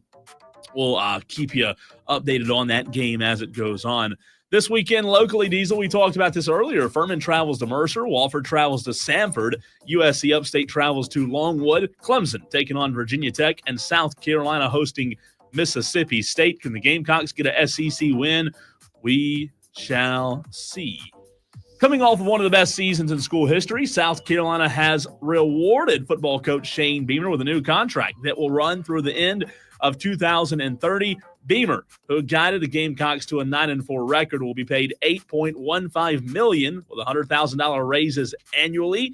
He was scheduled to make about $6.6 million this year under a previous extension that was signed in 2023. It's a nice little pay bump, $2 million a year. Yeah, I'd take it. I mean, let's how much is that, Cole? If you were getting paid every week, let me do some math here. $2 million divided by 52 weeks in a year, that's an additional $38,000 per paycheck if you got paid once a week. It's not bad. If you get paid every other week, it's like $76,000. That's not bad at all. Shane Beamer, a little bit richer.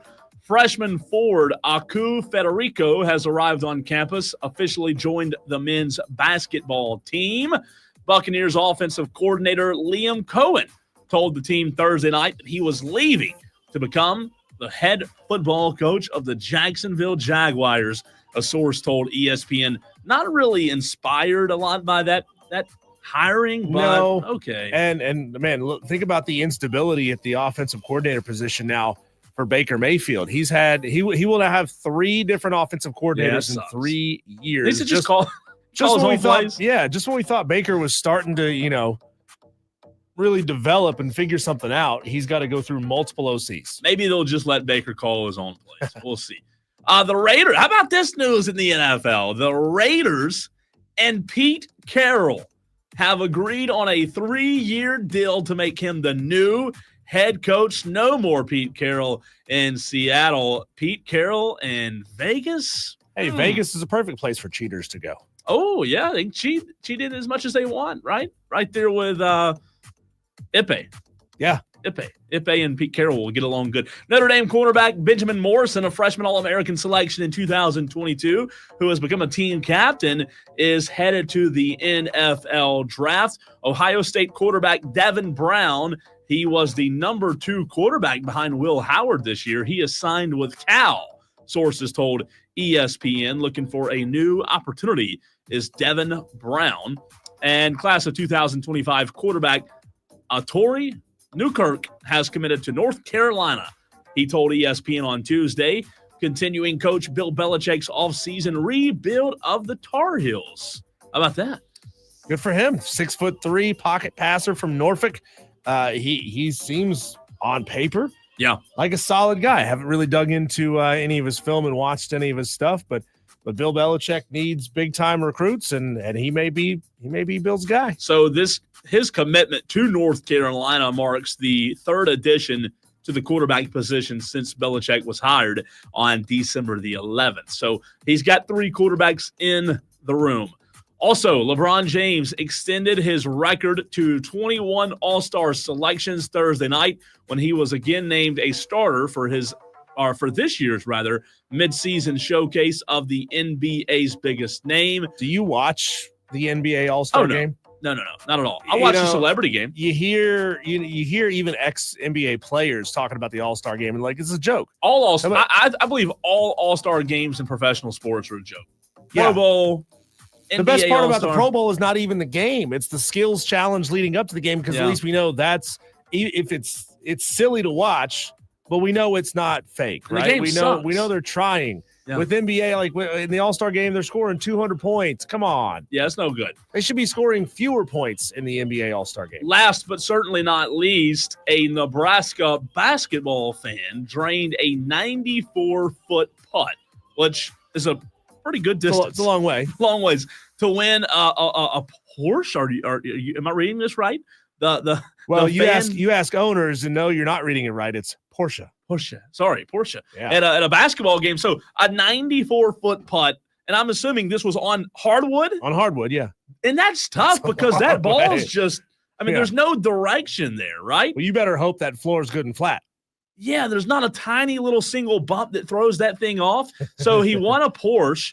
The man was selected in random to win free tickets to the game. 2024 Porsche worth $74,000. So he got paid $74,000 in a Porsche. That's unbelievable. Also, in another halftime contest, a fan hit a half-court shot to win $500. I think I would rather have the Porsche. The one sad thing about it, it's the Porsche SUV. I don't care. I mean, I'd sell it. I don't care. I'd sell No. it. I'd get rid of it. And I'm sure it's a fantastic car, but come on, it's a Porsche You'd SUV. sell the Porsche? Yeah, it's Oh, an SUV. no. Sell it, get you like a 10-year-old used 911. Come on, Cole. At the same time, I don't know if you just said this or not. In the same game, another fan hit a half-court shot for $500. Nebraska though did lose the game. Yeah, they suck. That's their 5th straight loss. Tough breaks for the Nebraska Cornhuskers on the court. When we come back, David Harrison, host and producer for Locked On Commander, is going to join us to talk about their NFL playoff game this weekend.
Going to be joined here in just a couple of minutes by David Harrison, host, producer for Locked On Commanders and beat reporter for Commanders SI. Going to preview Washington versus Philly, talk a little NFL playoffs. He's set to join us at 5:05. So if you got questions for him, you want to have some burning insights on Jaden Daniels, on what they got to do to slow down Saquon Barkley, now would be the time to reach out to us and let us know what your thoughts are. How you feeling about this game, Cole?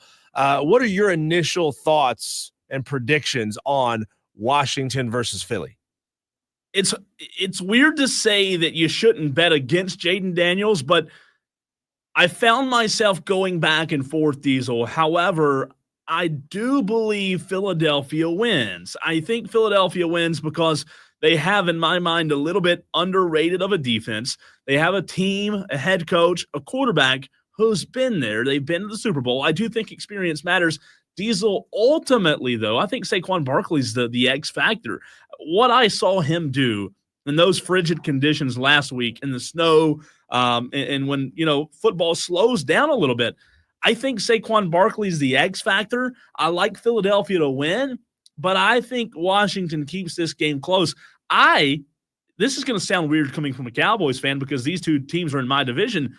I love this matchup. I think this is a fun, intriguing matchup for the NFC, Diesel. We're not getting the same old. I know in the AFC you have the Bills and the Chiefs, right? That's kind of monotonous, kind of the same old. Andy Reid said it. Yeah. We play these teams. It feels like we play them 3 times a year. However, this kind of feels like a breath of fresh air for the NFL when you talk about a rookie quarterback doing the unthinkable. I don't know, man. I think this is a fantastic game. I can't wait. Philadelphia with Saquon or with Jalen Hurts is still still feels kind of fresh. Like it's not like we've seen him every single year. Jalen Hurts has been pretty good over the past couple of seasons. Obviously, he'll have a great season, and then he'll have a little bit of a step back season. He has a great season, and then a step back season. It's awesome to kind of see some fresh blood, some fresh meat coming into this game and making deep runs into the playoffs. I think this one's really fascinating, and I think the X factor really is Jaden Daniels and his ability to create. He is. Dare I say it, he's sort of Patrick Mahomes-like with his ability to create on the fly, with his ability to always seem to get out of the bad situation and make something positive happen. I'm really intrigued to see how this one goes. And I'm going opposite you, Cole. I think there's just something special in the water. No, it's not a body floating. There's just something special in the water in Washington. Hey, David. And I think that we're going to see the Commanders sneak past. Like I feel like the football gods are shining on the Commanders, and they're going to reward them for all those years of struggle and strife. And I think something big is going to happen. So we're going opposite. We are going opposite. Okay.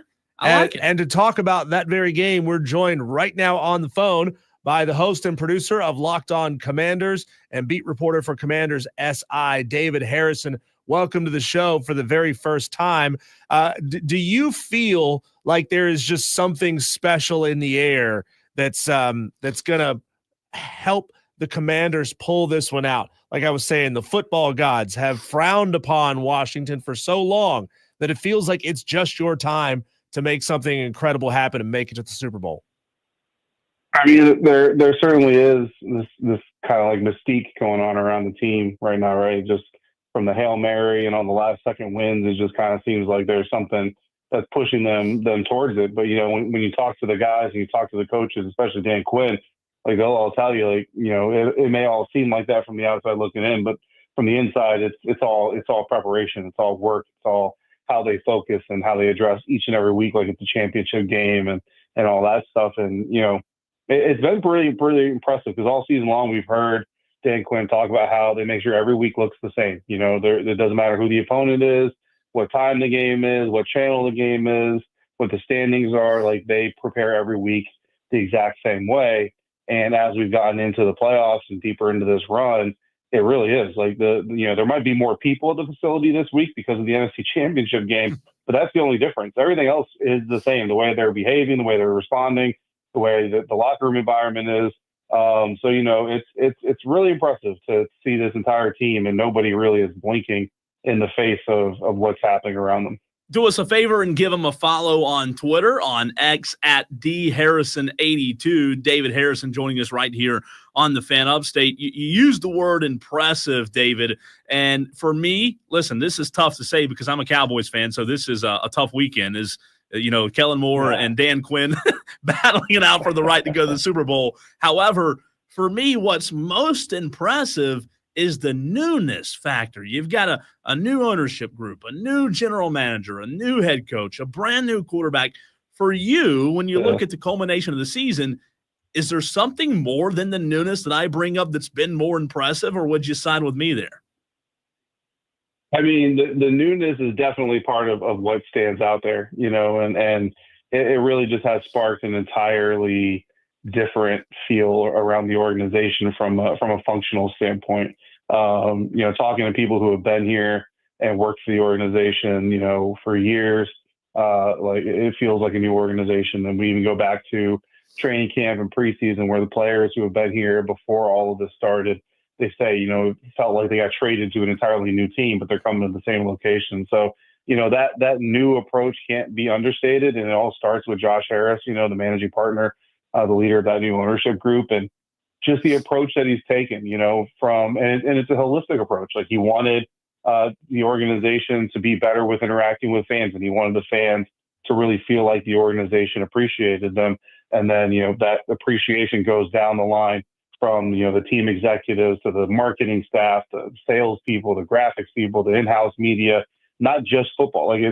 We only see the football side, right? But the organization really has made an effort to make sure that every level of what the organization touches has been improved. And I think they've done a really good job. And what's somewhat exciting is just the beginning. And in some ways, Jeremy Reeves, who's been through some of the worst of it with the Washington Commanders, like he kind of mentioned after that Hail Mary against the Chicago Bears, like those types of things don't happen to this organization last year.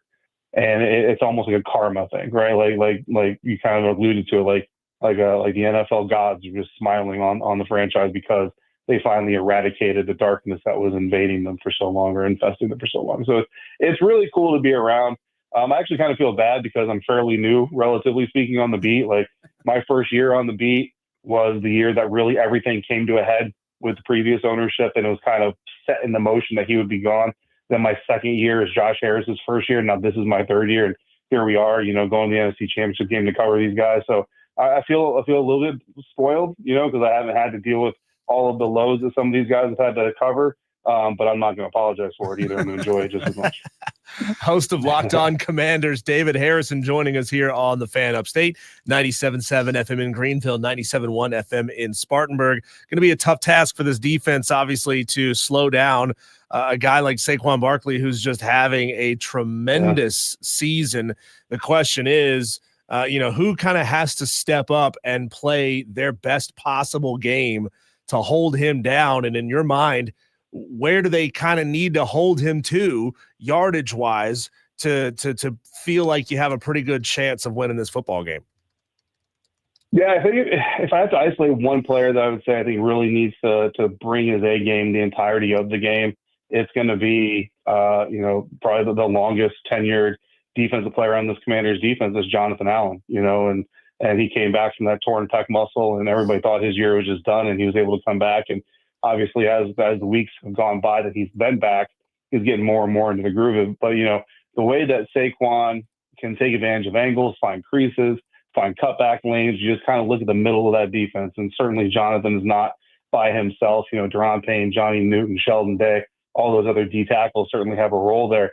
But Jonathan Allen's the veteran, the most veteran of them all. He's the guy who's been here. He's from here. Like he's got deep roots here. And truthfully, there's not a lot of certainty in his future with this organization. To be blunt about it, there's certainly conversations that are going to be had this offseason about whether or not he'll even be with the team next year. But the more he proves his value in this stretch, the better off they'll be. And again, if he can anchor at the middle of that D line and that defense, then I think they have a better shot of containing Saquon. As far as statistics go, I mean, it'd be easy to look at it 150 yards in the first game and the Eagles get the win by, one score win. It was an 8-point win, 144 yards in the second game. The Commanders get a last second win. So you can kind of sit there and say nothing over 140, and for most projections, it should be easy peasy, right? But for Saquon Barkley, 140 yards could be the first half. So I think that's kind of the benchmark you want to look at. David, I'm glad you brought those games up, those first two games against Philadelphia for Washington, because that's where I wanted to go. Excuse me, with this question. Those were two interesting games, and Jaden Daniels a lot more active on his feet the second time around, 80-plus or 70, 80 yards, I believe, off the top of my head, in that game compared to a pretty low performance on the ground. Now, he diced him up through the air the second time around as well. What do you when you look at the first game and the second game and now the third, do you, as a beat reporter, someone who follows this team, do you believe that the coaches actually can go back that long ago to the very first game and still use things from that contest to implement what they're going to do in the game plan for Sunday's matchup? Or do you kind of have to just flush those two and treat this one as its own entity?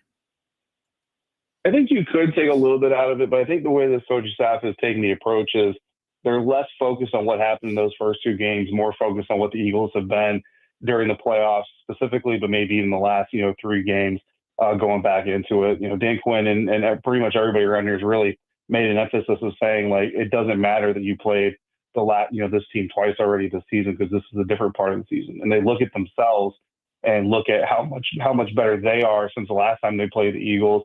Well, they're that much better. There's no reason not to think that the Philadelphia Eagles are going to be that much better.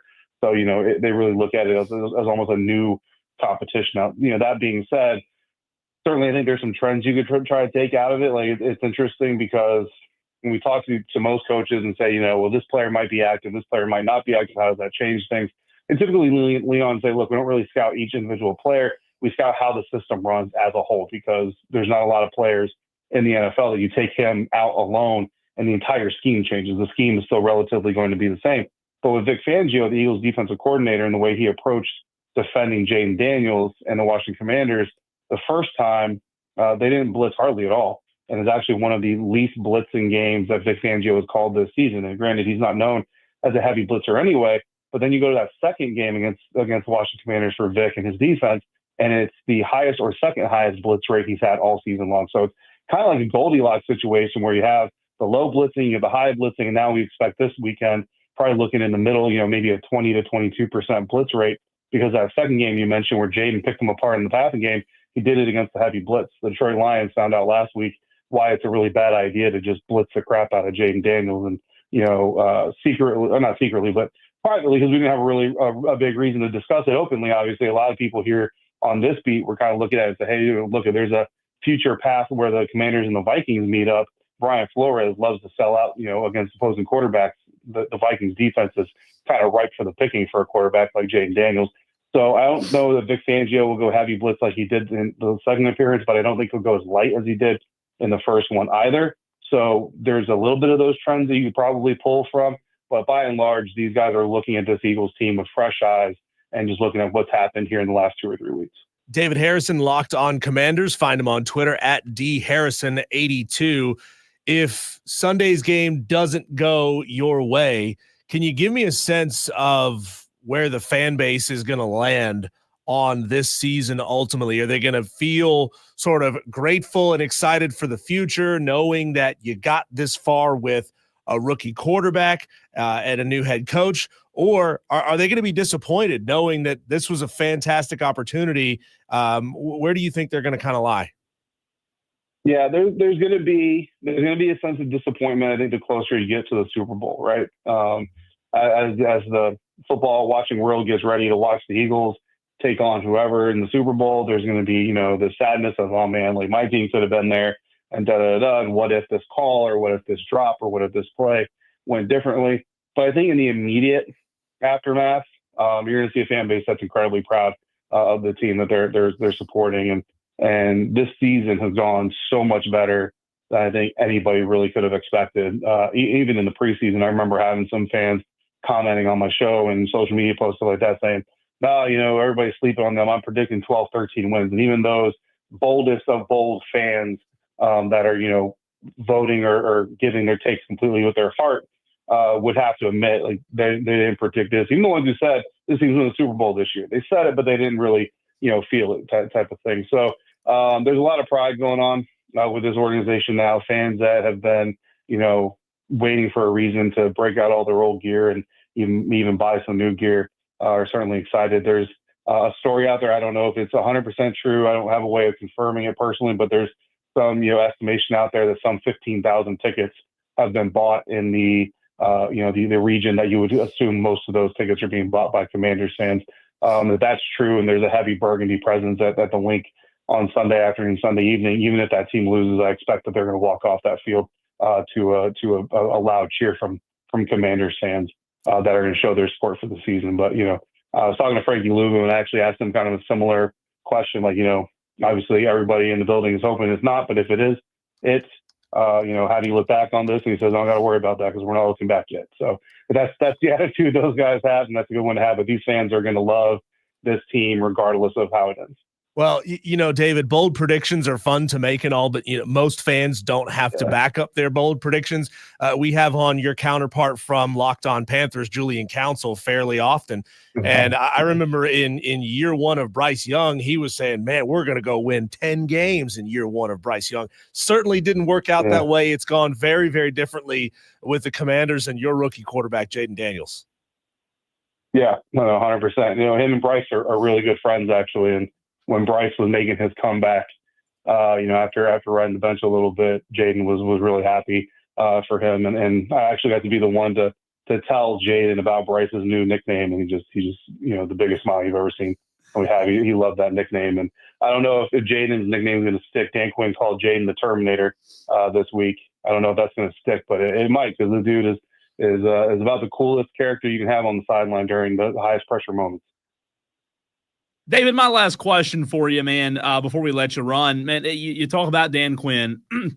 I love the veteran additions on the defensive side of the ball. You just mentioned Frankie Louvu as well, who's been several different places in his NFL career. Bobby Wagner, Marshawn Lattimore. You've got a lot of veterans on this team, and you've got a guy in Dan Campbell who really, one of my favorite things about him is his ability to motivate. I've heard a lot lately about these Dan Quinn. I've outsaid Dan Campbell, but these Dan Quinn speeches, these Dan Quinn pregame speeches, just getting this team to really play at a different level. Have you been exposed to that? And if so, can you fill us in?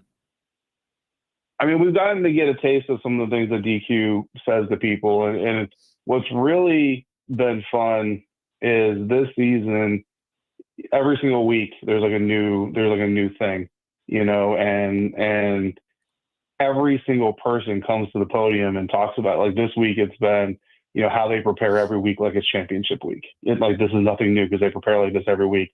And Dan was the first one to say it. But then, later on we hear Jaden say it. We hear Bobby Wagner say it. We hear Coach Brian Johnson say it. And they all say it in a different context. They all bring it up through a different question. They all bring it up in a different part of the conversation. But it just shows that, I don't know that it's necessarily what Dan Quinn says, but I think it's the authenticity behind it. He says all the time, these players have been BS their whole life. Most of these NFL players were the big man on campus at high school. They were recruited, or they were, star players in college, and people have been kissing their butt and gaslighting them and telling them they're the best ever and all this stuff. And then, when the times get hard, or when you're Frankie Louvu and you're undrafted out of college and trying to fight it for a practice squad, spot, all of a sudden there's not a whole lot of people out there telling you how great you are, so they can sniff out that BS really quickly. And I think with Coach Quinn, I mean, everything is, it's authentically him. I've had run-ins with him in hallways of hotels or what have you, or, seeing him out at DC Prime in Ashburn, Virginia. And he's the same guy. He's the same guy every time you run into him. He's the same guy in front of his wife as he is in front of the cameras. And I think that really resonates with these players, and they can really trust his message. And then the message isn't too convoluted. It's simple. It's go out there, be aggressive, kick some butt, and come in with the championship mentality. And, Joe Witt Jr., the defense coordinator, kind of said it takes a special kind of person to kind of do what they're doing, because the way they go to battle is they want to inflict pain and damage on the other person, not like they're intentionally trying to hurt people, but they make no mistake about it. Like, our job is to come out here and make sure you can't do your job. So in that sense, we are trying to hurt you from a professional standpoint. And if you're not all about that business, you're not going to last here. And we've seen this team move on from no fewer than 3 former first-round draft picks in this franchise just this season alone. So they definitely, they definitely mean what they say, and they say what they mean. And I think that's really what does it for Dan Quinn and these guys. David, great stuff, man. We appreciate you taking time to hop on with us. Have fun this weekend, and good luck to your Washington Commanders. Absolutely. Appreciate you. Thank you. Absolutely. That's David Harrison, Locked On Commanders. You can give him a follow. Like we said, if you haven't done so already, do so at dharrison82. Good stuff there. Audio blitz. You ready to get blitzed? I don't know if Jaden Daniels is ready for that blitz, but you Tolos better be ready. Also, a South Carolina LSU update. That's next.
Anytime that Kim Mulkey and Dawn Staley go at it, it is must-see TV. LSU 20-0, Diesel 5-0 in the SEC, going up against South Carolina 18-1, also 5-0 in the SEC. We've got a battle right now. Second quarter, 7:40 to go. LSU leads 24-23.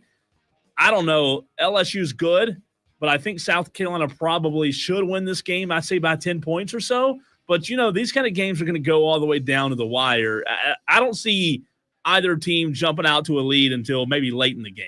Cole, I would say let's get down to Columbia and get to a women's game, but you can't. They're sold out. Sold out, man. It's hard. It's a hard ticket to get a hold of. Look at that place. It's way, way more full for the women's games than it is the men's games. There's not a seat. That place right now would be a fantastic. They're showing the crowd shots. It is packed. There's not a seat open in Columbia right now, and that's the way it should be, man. Those are two blue blood programs. South Carolina just sank 2 free throws to take a 25-24 lead. So going to be a lot of fun to continue to watch this one as, like I said, South Carolina was a big, big favorite. I took LSU plus 16.5. I didn't see it getting that out of hand, but, I've been wrong before, like yesterday. So it could we'll see. A little sports audio blitz for you, getting you caught up on some of the funniest clips of audio, some of the best clips of audio, some Dawn Staley in here as well. But, Diesel, we got to start with NBA on TNT getting a little heated with Chuck and Shaq. You don't feel a responsibility when you are under contract for this season to play this season. And next year. By the way, let me preface. We're talking about Jimmy Butler, who's had some issues in Miami. Missing flights, missing shots, not playing. Here's Shaq and Chuck going at it. You don't feel a responsibility when you are under contract for this season to play this season. And next year, I do. But I'm not going to go all out. I was ready to say the other way. I'm not going to go outplay, but I'm not going to go out, especially like. You're not going to play hard? No, listen. I didn't say hard. I didn't say hard. I said I'm not going to go all out, especially if we're not going to win. You don't feel no obligation? Because you know what? At 35, what if I tear a knee and get hurt? You still going to make $50 million? You got $50 million coming. Bro, I want more, man. You keep talking about 2 years. What about year 3, 4, 5, and 6? I want more. Because if you were that good at that time, your extension would have been longer. No. You signed a deal that you thought was great at the time. He's old. Michael Jordan, let me give you this example. Yeah. Michael Jordan played for $2.3 million. I understand. Like when he was there and then said, I signed the contract and I'm going to play. Period. That's what the now I could ask for more. And he never did. But Jimmy could ask for more, but he still has an obligation to show up. Did Michael Jordan end up leaving? He has the obligation to show up. He retired. Business of basketball. He came back and played for Washington. Yeah, he did. But also the business of basketball, go all out.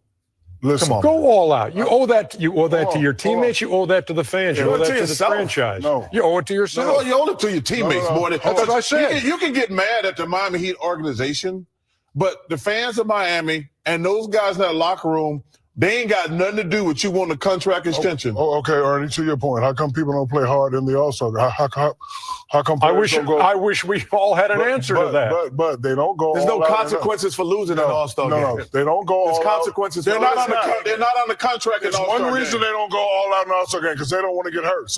So where do you side here? That is fascinating. 110%, just because it can't go any higher. Everybody knows 110% is as high as it goes. That's right. Yeah. Is Chuck? Come on, Shaq.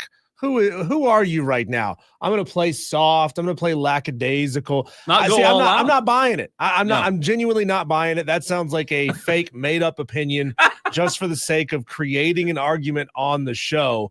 Because I'm sure that's never been done. Because Shaq was a fierce competitor, and you know that. And look, I mean, the truth is, Cole, if you choose at your age, Jimmy Butler, he's 35 years old. Really? Who's that? Jimmy Butler? Is he really 35? Yeah, I think so. Oh my God. At 35, you start taking the day off. You start giving 80% instead of 110%.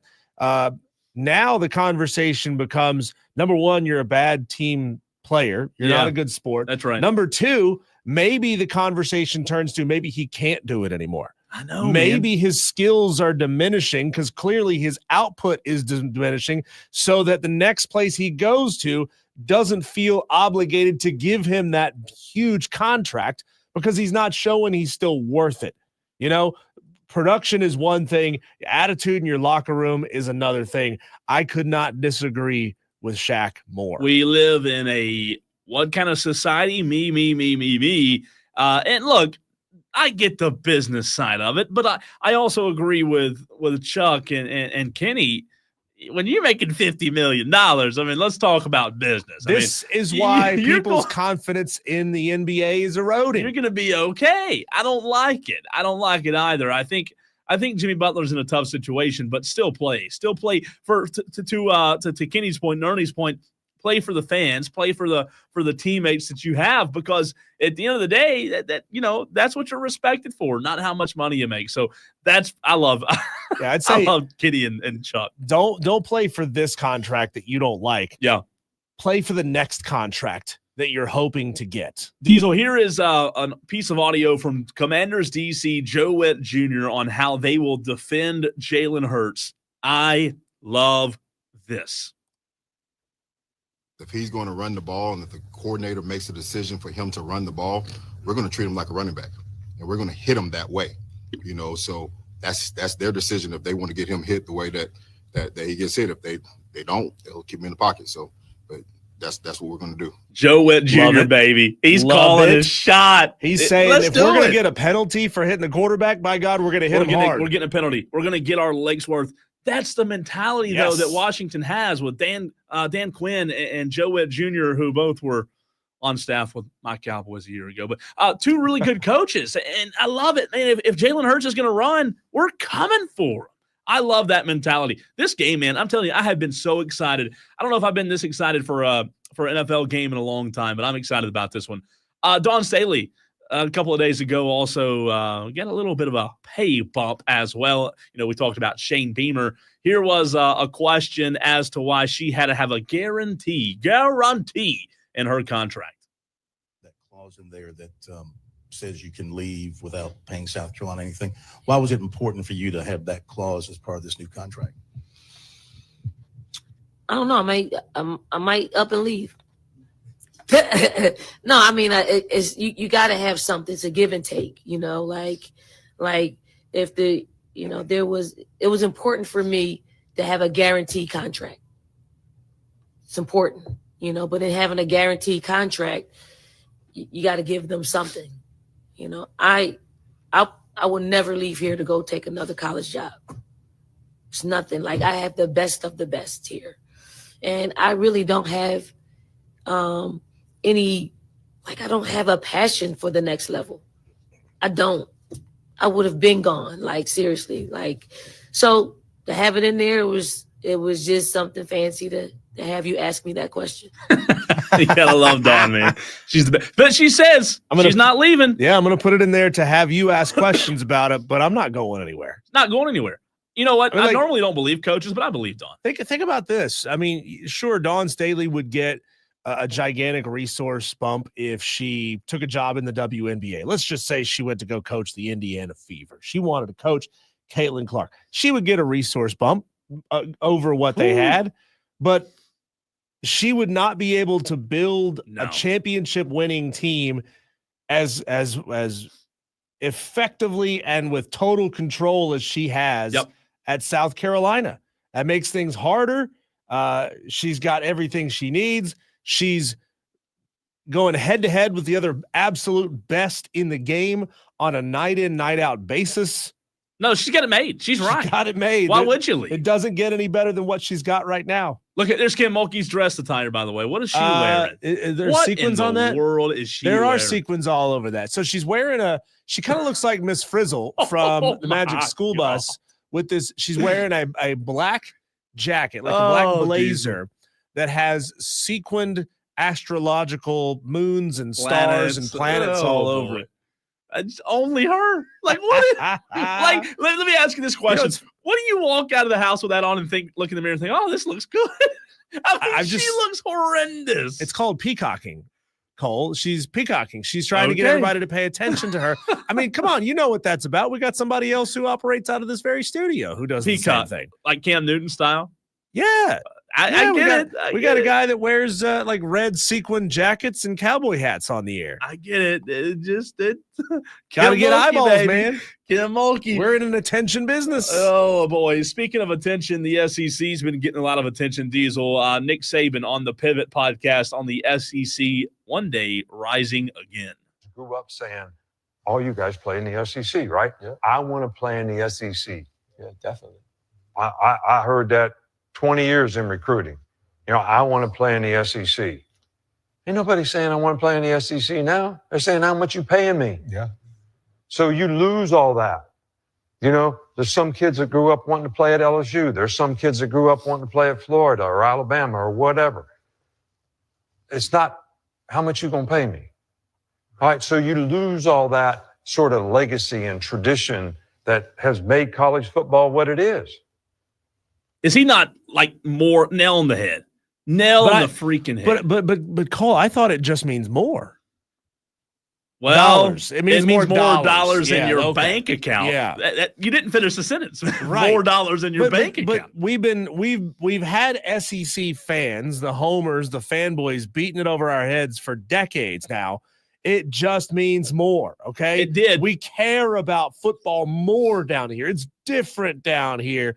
All it took was like 3 years of paying players through NIL to destroy all of that. Well, again,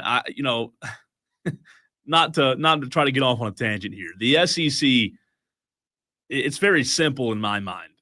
The SEC was so dominant for so long, and then everybody else started being able to pay players, and the SEC kind of levels out. You tell me what you had to take out of that pot to put in that pot. You answer the question. Come on. The argument was never that the SEC was the only conference paying players. They were all paying players under the table. Resources. Now, right, they had more resources. Yep. Now it's just that the Big Ten, to a lesser extent, the Big 12, and the ACC is not really even a part of this conversation. They can pull talent away from the SEC that otherwise would go to the SEC and be willing to play only a year or two at their schools, knowing that this league is going to put me in the NFL. If I'm good enough, this league is going to give me the best chance to go on somewhere else and make a lot more money. It's not the case anymore. Couple more pieces of audio, then we're going to run to a break. Here's Nick Sirianni on Jaden Daniels, how they're somehow going to stop the rookie quarterback. Is there like a comp that pops to your mind over your time in the NFL, young quarterback like that elevated a team so quickly? Yeah, I guess I've never really thought about it with him. I just think he's playing really good football. He makes good decisions with the football. He's really accurate with the football. Is able to create with his legs and extend also and make plays with his arm. And I just got a lot of respect for how he's playing, and know we'll have to be on top of our game to stop him. A lot of respect there from Nick Sirianni. And then one more, Diesel. This was, Jason Smith and Mike Harmon, really interesting piece of audio on Patrick Mahomes all of a sudden becoming a villain. Just kidding. That audio says no longer available. Well, we tried, but he is. It's interesting how, Patrick Mahomes, I remember going back to the very first Super Bowl he played in, watching that game. They lost the first one, but being so enthralled with Patrick Mahomes. Now, fast forward to 2025, everybody's sick of him. You're exhausted with it. That's the way we are, though, as sports fans. Tom Brady. Steph Curry. We were that way with Steph Curry. We couldn't get enough Steph Curry until sad. We'd had enough. And it's like, okay, show us something new. I think, Cole, there's a tipping point around 2.5 championships for any individual player or any individual franchise that once you cross that 2.5, you get up into 3, people are like, that's old hat. I'm tired. I want to see somebody knock him off. That is a fascinating question as to how many years it takes to be able to be looked at as, a villain. And look, I know we don't have that piece of audio because it was on the prep sheet and it's unavailable now, but he is. And I think it's in large part due to his style of play. The best point guards in the game, Diesel, when they get contact, they bump their head back and they get calls. It's just part of it. Patrick Mahomes is not as liked as he once was. And I'll tell you this, I think there are a lot of people pulling for Buffalo this weekend. You know, if Patrick Mahomes in press conferences just admitted to it and said, you know what? Yeah, I didn't ask for this. I didn't go to Roger Goodell. I didn't go talk to the official and ask to be treated differently, but it's happening. Call it out, admit that it's happening. Then maybe people wouldn't look at you in the same honesty, way. huh? When Honesty. we come back, Cole, if you had a chance to play video games with anyone in any context, who would you want to sit down? Like you play a little game of NCAA 25 when it comes out. Who would you want to sit down and game with? That's coming up next.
Cole, I've asked questions like this before on this station on 93.3 The Planet, and it's always meant to be like lighthearted and fun, but people always take it to a very dark, sad, and pretty depressing place, honestly. Like, I asked the question, if you could hang out and play video games with anybody, who would you want to hang out and play video games? And inevitably, somebody takes it to my dead brother. Oh, that's sad, dude. You just brought me way down. I mean, like, would you want to hang out with Patrick McConaughey and play college football 2025?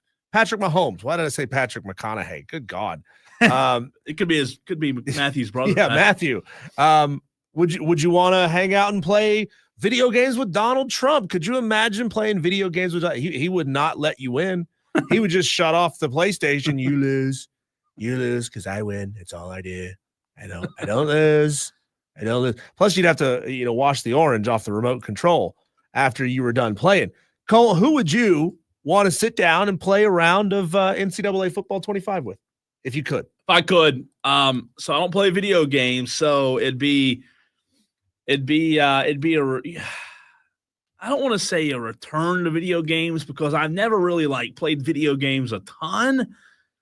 Growing up, obviously, I did a little bit, but not a ton. And I haven't probably played now in over 10 to 12 years. I would say it would probably have to be like a John Gruden, somebody with a very big personality. That'd be hard, too, because he knows how to dissect everything that you're doing. I don't know, man. I love. And might torch you just for his knowledge of the game. I've loved watching, and that's why I would like a challenge. I've loved watching John Gruden lately on these. He works for Barstool now, and there's all kind of videos of him out there with watching games with the Barstool employees. I want to play with somebody knowledgeable like that who's still young enough to enjoy the fountain of youth, but also be old enough and wise enough to challenge you. Somebody like a John Gruden would pop in my head. Well, Cole, you could play NCAA football with somebody who knows the game and can dissect the game and maybe teach you something, or just, kick your ass because they clearly know more about the game.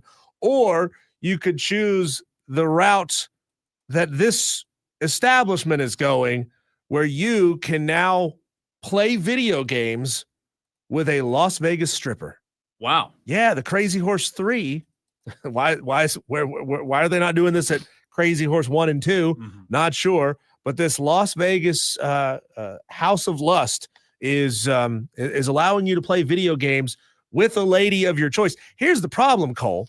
And I guess it's because Vegas is just such a party town that you have to spend a minimum of $500 on booze to even gain access to the room that has all the video game consoles. That sounds terrible. I'm gonna straight up tell you right now, that sounds terrible, playing video games with some girl who'd rather be out there shaking it on stage. No, nothing you've said has interested me. Nothing at all. I mean, I don't know.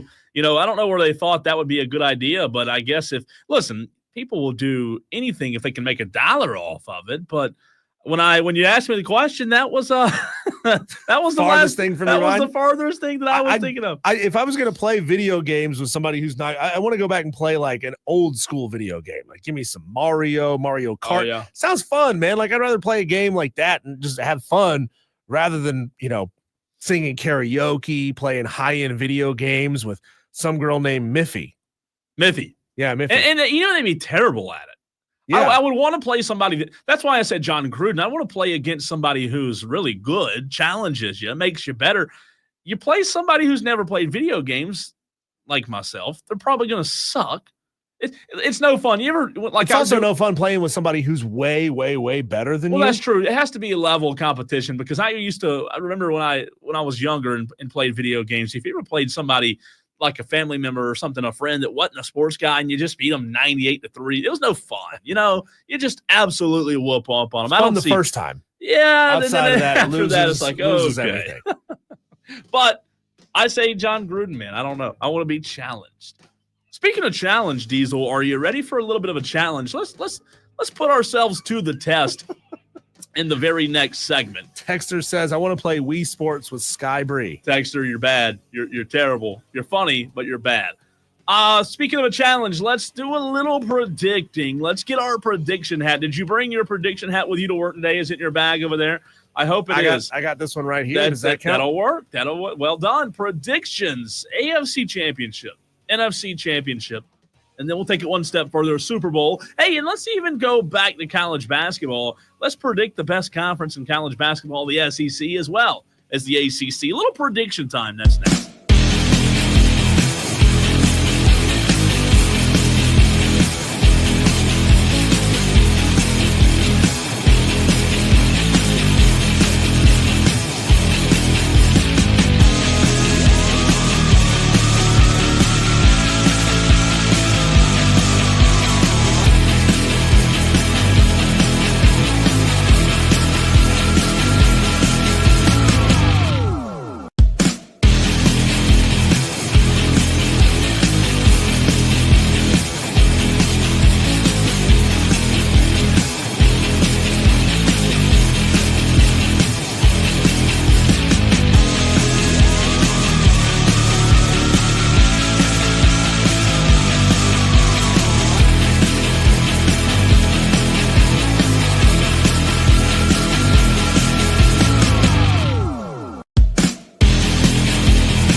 Tolos, we are going to come to you. We're going to need your assistance as we have to put on our prediction hat.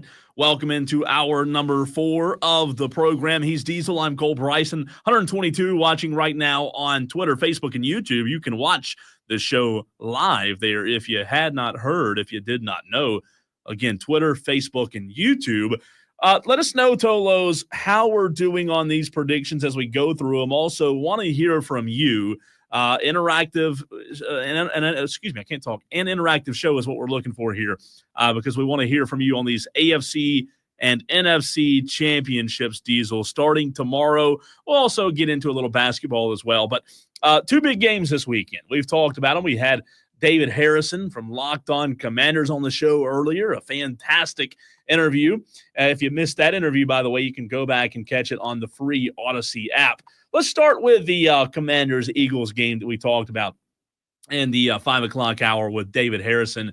You know, this is a game, Diesel, where Philadelphia is favored by 6. We know that these 2 teams play twice in the regular season because they're in the NFC East.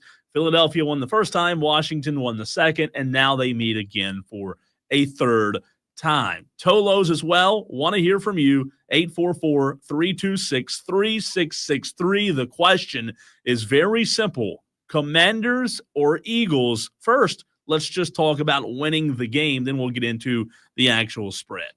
This one is series-wise this year's tied 1-1. Commanders 1-1 early. Eagles won the second matchup. They're going back to Philadelphia where the Eagles won last time. But this is it's kind of a different story. You know, we're wrapped in all of the excess hype going into this playoff matchup. I think the Eagles, Cole, get it done again in a close game. Philadelphia favored by 6. I would say Philly wins the game, but Washington covers the 6. We're talking about, I think we're talking about 2 really evenly matched teams, two teams that are going to be a lot of fun to watch. They'll both put up a lot of points. I think they're going to do it a little bit differently. I think Saquon's going to put this game on his shoulders.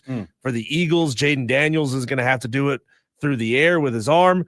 But I think when you're dealing with a tough road environment, as the Commanders are going to be doing, that just adds a little something else, a little something different. And I think the Eagles get it done on maybe a late field goal, maybe even in the overtime.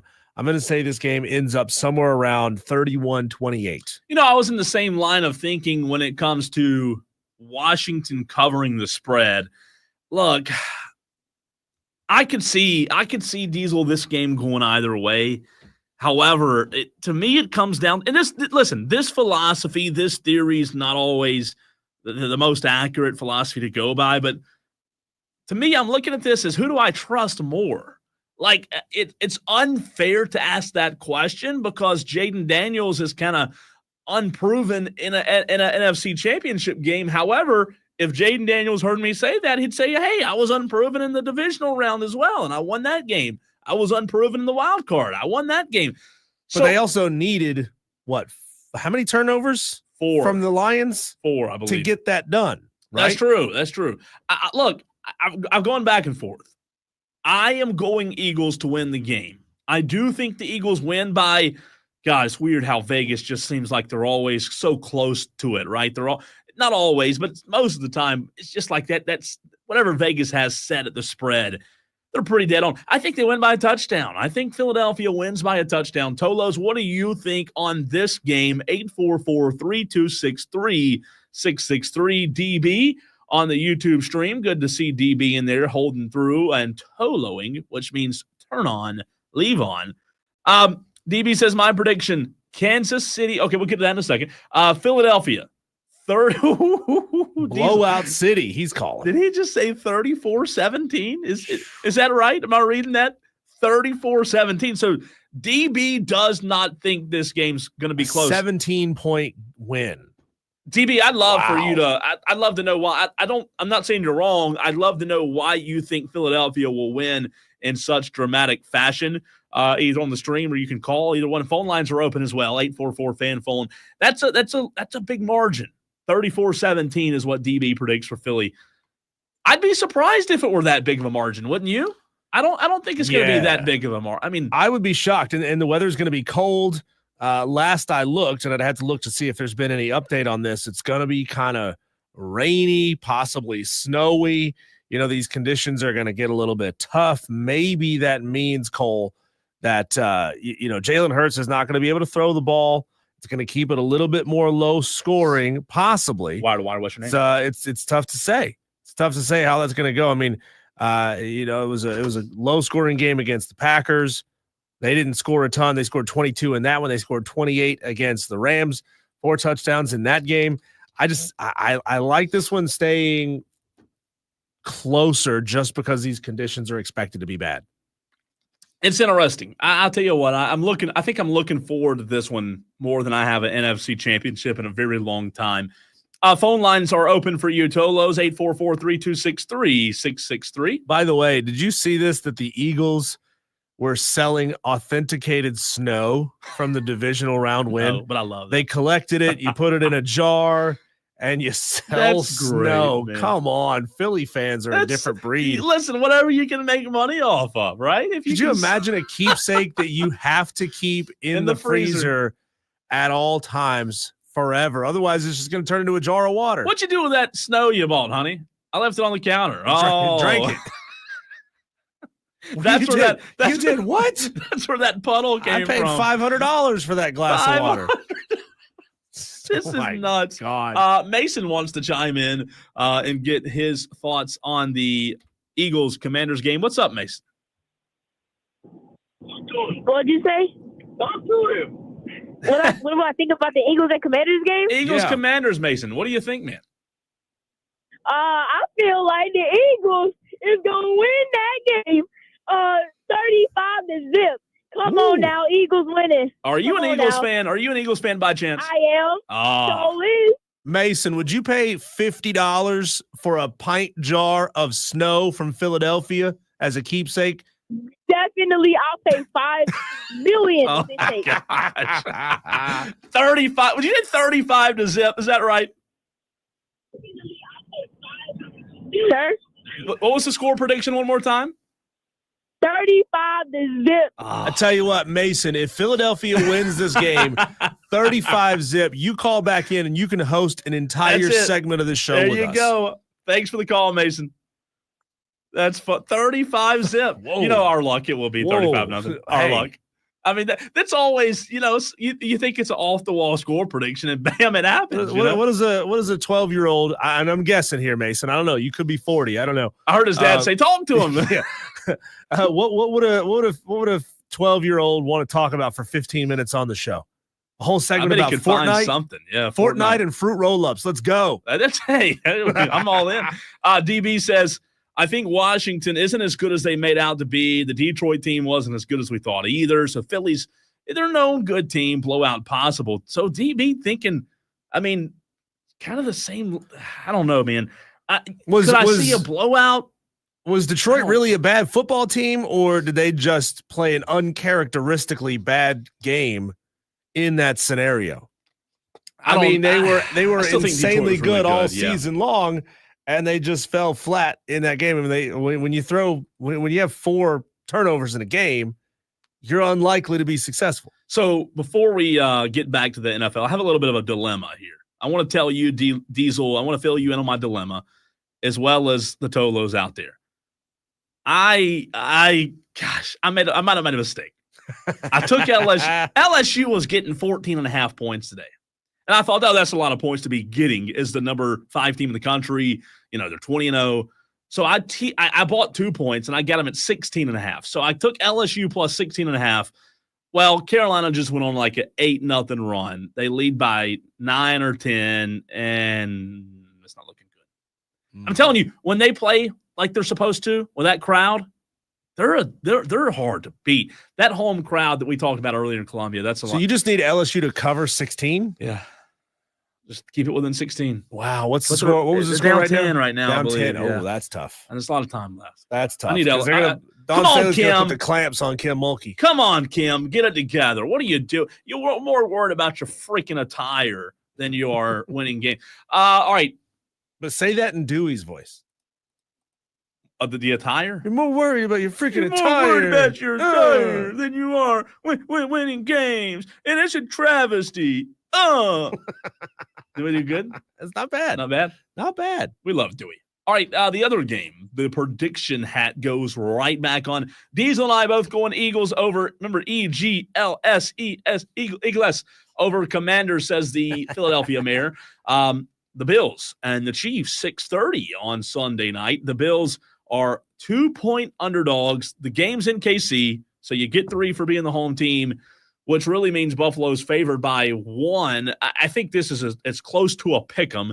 Every single time these two teams play, Diesel, Buffalo won in the regular season. I don't know. I asked David Harrison this question. I don't know that regular season matchups really matter much when you get into the postseason. It's a completely different ball game. There's no do or die mentality in regular season games. If you drop one, it's okay. We're still going to make the playoffs. It's fine. Look, I used to have a policy, Cole, where I didn't bet against Nick Saban, and I don't bet against Andy Reid, Patrick Mahomes, Travis Kelce, Taylor Swift, and the referees in Kansas City. You just don't do it. Now, that's not to say that one of these days that policy is not going to come back and bite me, but my goal here is to make a lot of money early, and then if I drop one down the road once, everybody's getting a little long in the tooth, it's fine. It is what it is because I've already made my money. So I think it's going to be bad blood on Sunday night. I really do. I don't think you're going to be able to blame Patrick Mahomes. He's going to say, don't blame me, but they're going to have to shake it off because the Bills, in a sentence where I just put 3 Taylor Swift songs in one sentence, the Bills are going to beat the Kansas City Chiefs. I'm telling you, the Taylor Swift, Andy Reid, all that mystique, I think it's coming to an end, man. I'm not saying this road is coming to an end. I'm not going to go that bold, but I'm telling you, I think Buffalo's ready. Like Josh Allen has been so good this season, and they've gotten good production out of, really good role players, the run game. I think the Bills win. Maybe it's just me being hopeful, Diesel. Is it mystique when you literally can't turn on the television without seeing something related to the Chiefs? I mean, Travis Kelce's podcast is gigantic. Andy Reid and Patrick Mahomes are in commercials. Taylor Swift's the biggest pop star in the world. They got Hallmark movies being made about him. I mean, we talked earlier about that 2.5. What's the limit when you're okay? This dynasty, this run has been really impressive to see. It's great to win 1. It's really hard to win a second one. After 3, it's like, okay, God, enough. Let somebody else win one for a change. Well, we're way, way, way overshooting the over on the amount of exposure I need to these Kansas City Chiefs. Number one, I really want the Bills to win this game, but I don't think it's going to happen.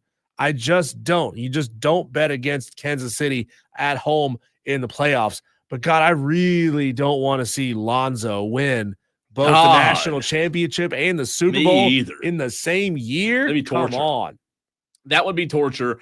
I think it's going to be a cruel summer for Patrick Mahomes and the Chiefs. It's going to be a cruel summer. There's going to be a blank space there. Well done. It's going to be a blank space, man. I think they know they're in trouble. And look, I think Josh Allen's going to say, hey, that AFC championship trophy, you belong with me. I really do. I think that they're going to absolutely put it on the Chiefs. The Bills are going to win. And you know what? It's a delicate situation, but it might be karma for Patrick Mahomes. Well, the thing is, the Chiefs know all too well how to make their way into the Super Bowl and win it. So not in August, though. They never thought in their wildest dreams that they would win as many as they have.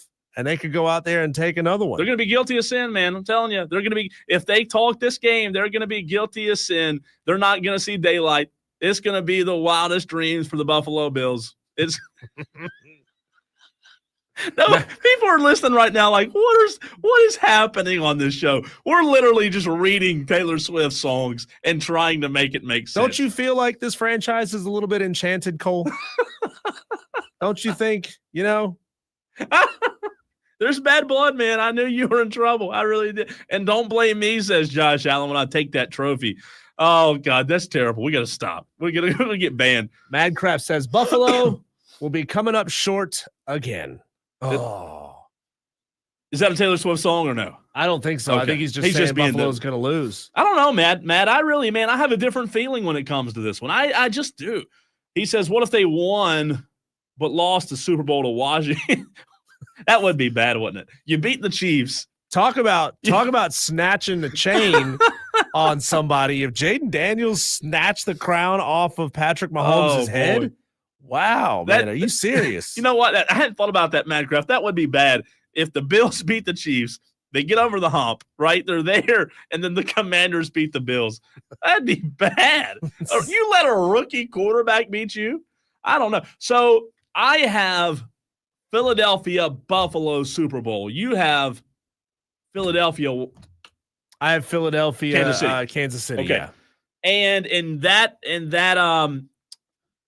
illustration, if that were to come to fruition, Diesel, Kansas City wins, or would you have Philadelphia winning the Super Bowl?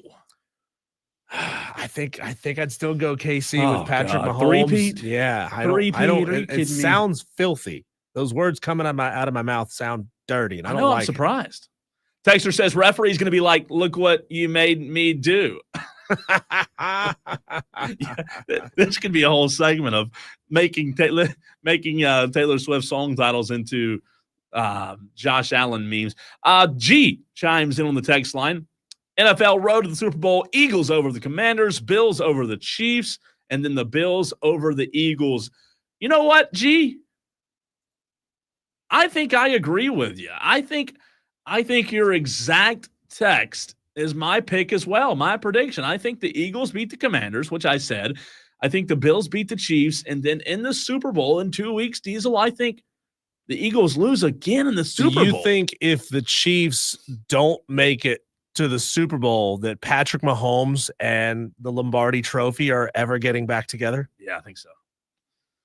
I think so. Oh, I thought you were going to say never. No, never, ever, ever. No, I think they will. I think they will. By the way, it's 45-38 right now. South Carolina leads LSU. You're feeling good about yourself now. Now you're down 7. No. I want to tie. I want LSU to tie this game. I want South Carolina to win, but I don't Still want them to win. a long way to go. It's a long third quarter, fourth quarter. Yeah, still a long way to go. Can we go to quarters in men's? Why are we doing halves in men's basketball in college? I just want to know why Kim can't dress like Dawn. Dawn just looks like she's in style, man. Like she looks. Matt Krause says, I like the Chiefs and I like Washington. I must be crazy, but Daniels may be able to win the damn thing, says Matt Kraft. Fascinating. I don't know. Like it. I think, you know what? It's bad for me to do that to Jaden Daniels, but I think he's got to prove it to me. I think he does. I'm not going to bet on him yet, Matt Kraft. I'm not going to bet on him yet. If he proves me wrong, then so be it. But I'm not going to bet on a freaking rookie quarterback. It's not happening. When we come back, Cole, we go to the bullpen and we bring in our good friend Grayson Mann from TigerNet.com. We had a fantastic conversation with him earlier. We talked Clemson football and recruiting with Dabo Sweeney. We talked baseball and all the big changes coming to Doug Kingsmore Stadium and Brad Brownell. What words would he use to describe this 2024-2025 team? That conversation coming your way next on the Fan Upstate.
Cole, you know you're only doing it right if both sides are calling you a homer. Yeah. So go ahead, Gamecock fans. Call us homers for this segment because we're going to spend an entire 15 minutes talking all things Clemson Tigers with Grayson Mann of TigerNet.com. He joins us right here on the live stream. Welcome, Grayson. We appreciate you taking the time to join us.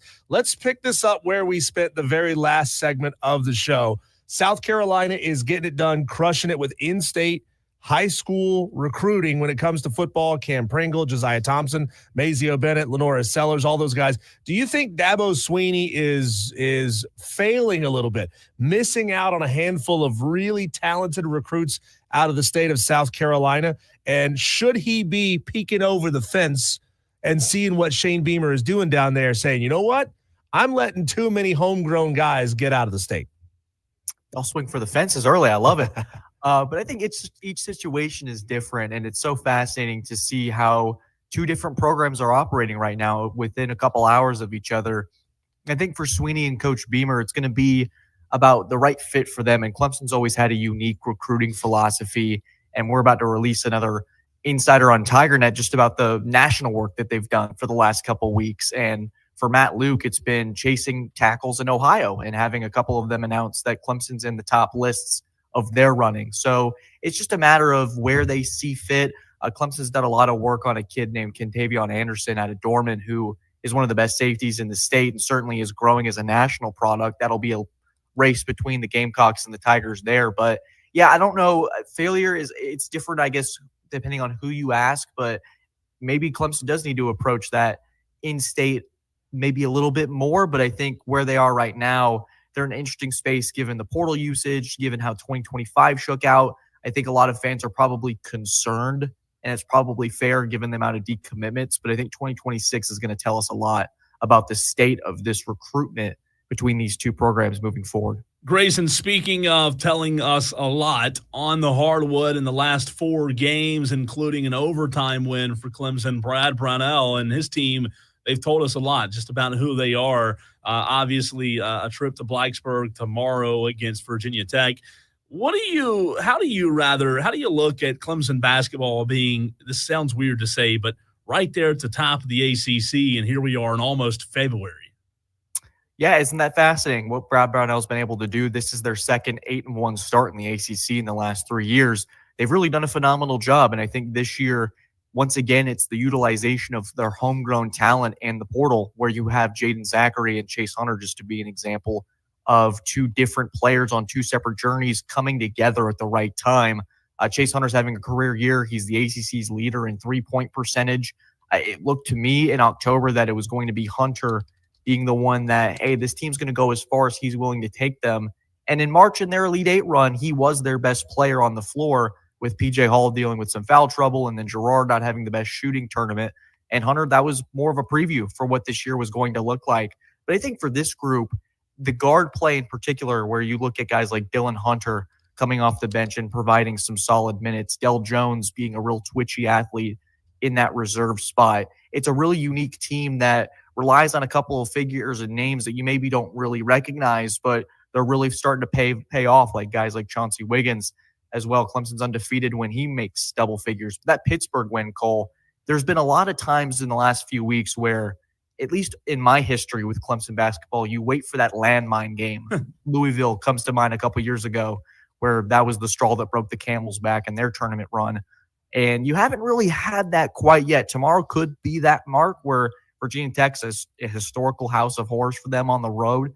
But all intents and purposes, this team has shown otherwise, that they haven't had that kind of loss yet. And I think if they continue to stay the course, not only this Duke matchup in a couple weeks will be really fascinating, but this is a team that's capable of another Sweet 16 kind of run in March when it comes around. Grayson, I'm going to give you 2 adjectives to describe what I've seen a lot from several games with this Clemson team: unselfish and patient. Unselfish because they do a really fantastic job moving the ball around. Patient because you even go back and just watch that Syracuse game. They were taking a lot of shots under 10 seconds on the shot clock. They were really moving the ball around, looking for not just the first good shot, but the best possible shot. There's 2 from me. Can you give me 2 more words that you would use to describe this team this year? I would say opportunistic and swarming are the two words that come to mind for me. And this defense is, along with Jaden Zachary, who we just mentioned, might be one of the better on-ball defenders that I've seen, at least with my own two eyes in person, in quite some time. There's going to be one on each team. And I think that guard play down the stretch is going to be important, where you have two different styles of Chase Hunter can do more of the offensive workload. And then you have Jaden Zachary, who can guard your best player on the other end and have a lot of success with it. And then opportunistic, really the shots against Syracuse, you mentioned waiting for the right opportunity, making that extra pass. There's that characteristic that Brownell very it materializes on each possession, and it feels like there's not many wasted shots with this offense. So this group is doing the right things. They're very detailed. If I could add a third one on this, and for me, when we talked about earlier about that loss where you really scratch your head at the end of the season, we haven't quite seen that yet. And I think it comes down to just the details in this team that's continued to build. And it's quite impressive given the different look that this group has had in the last couple of years. Grayson, you talked about some guys who are really doing the offensive duties for Clemson, but Clemson's 9-2 this season when Victor Locken scores in double digits. So, he's a guy that we've talked about a lot, battling some sickness as of late. But now that he's starting to kind of form into his own, is he the guy that when he does explode offensively, and I say explode, he had 16 against Syracuse, is he the guy that adds that added wrinkle for this Clemson offense, or would you say that's someone else?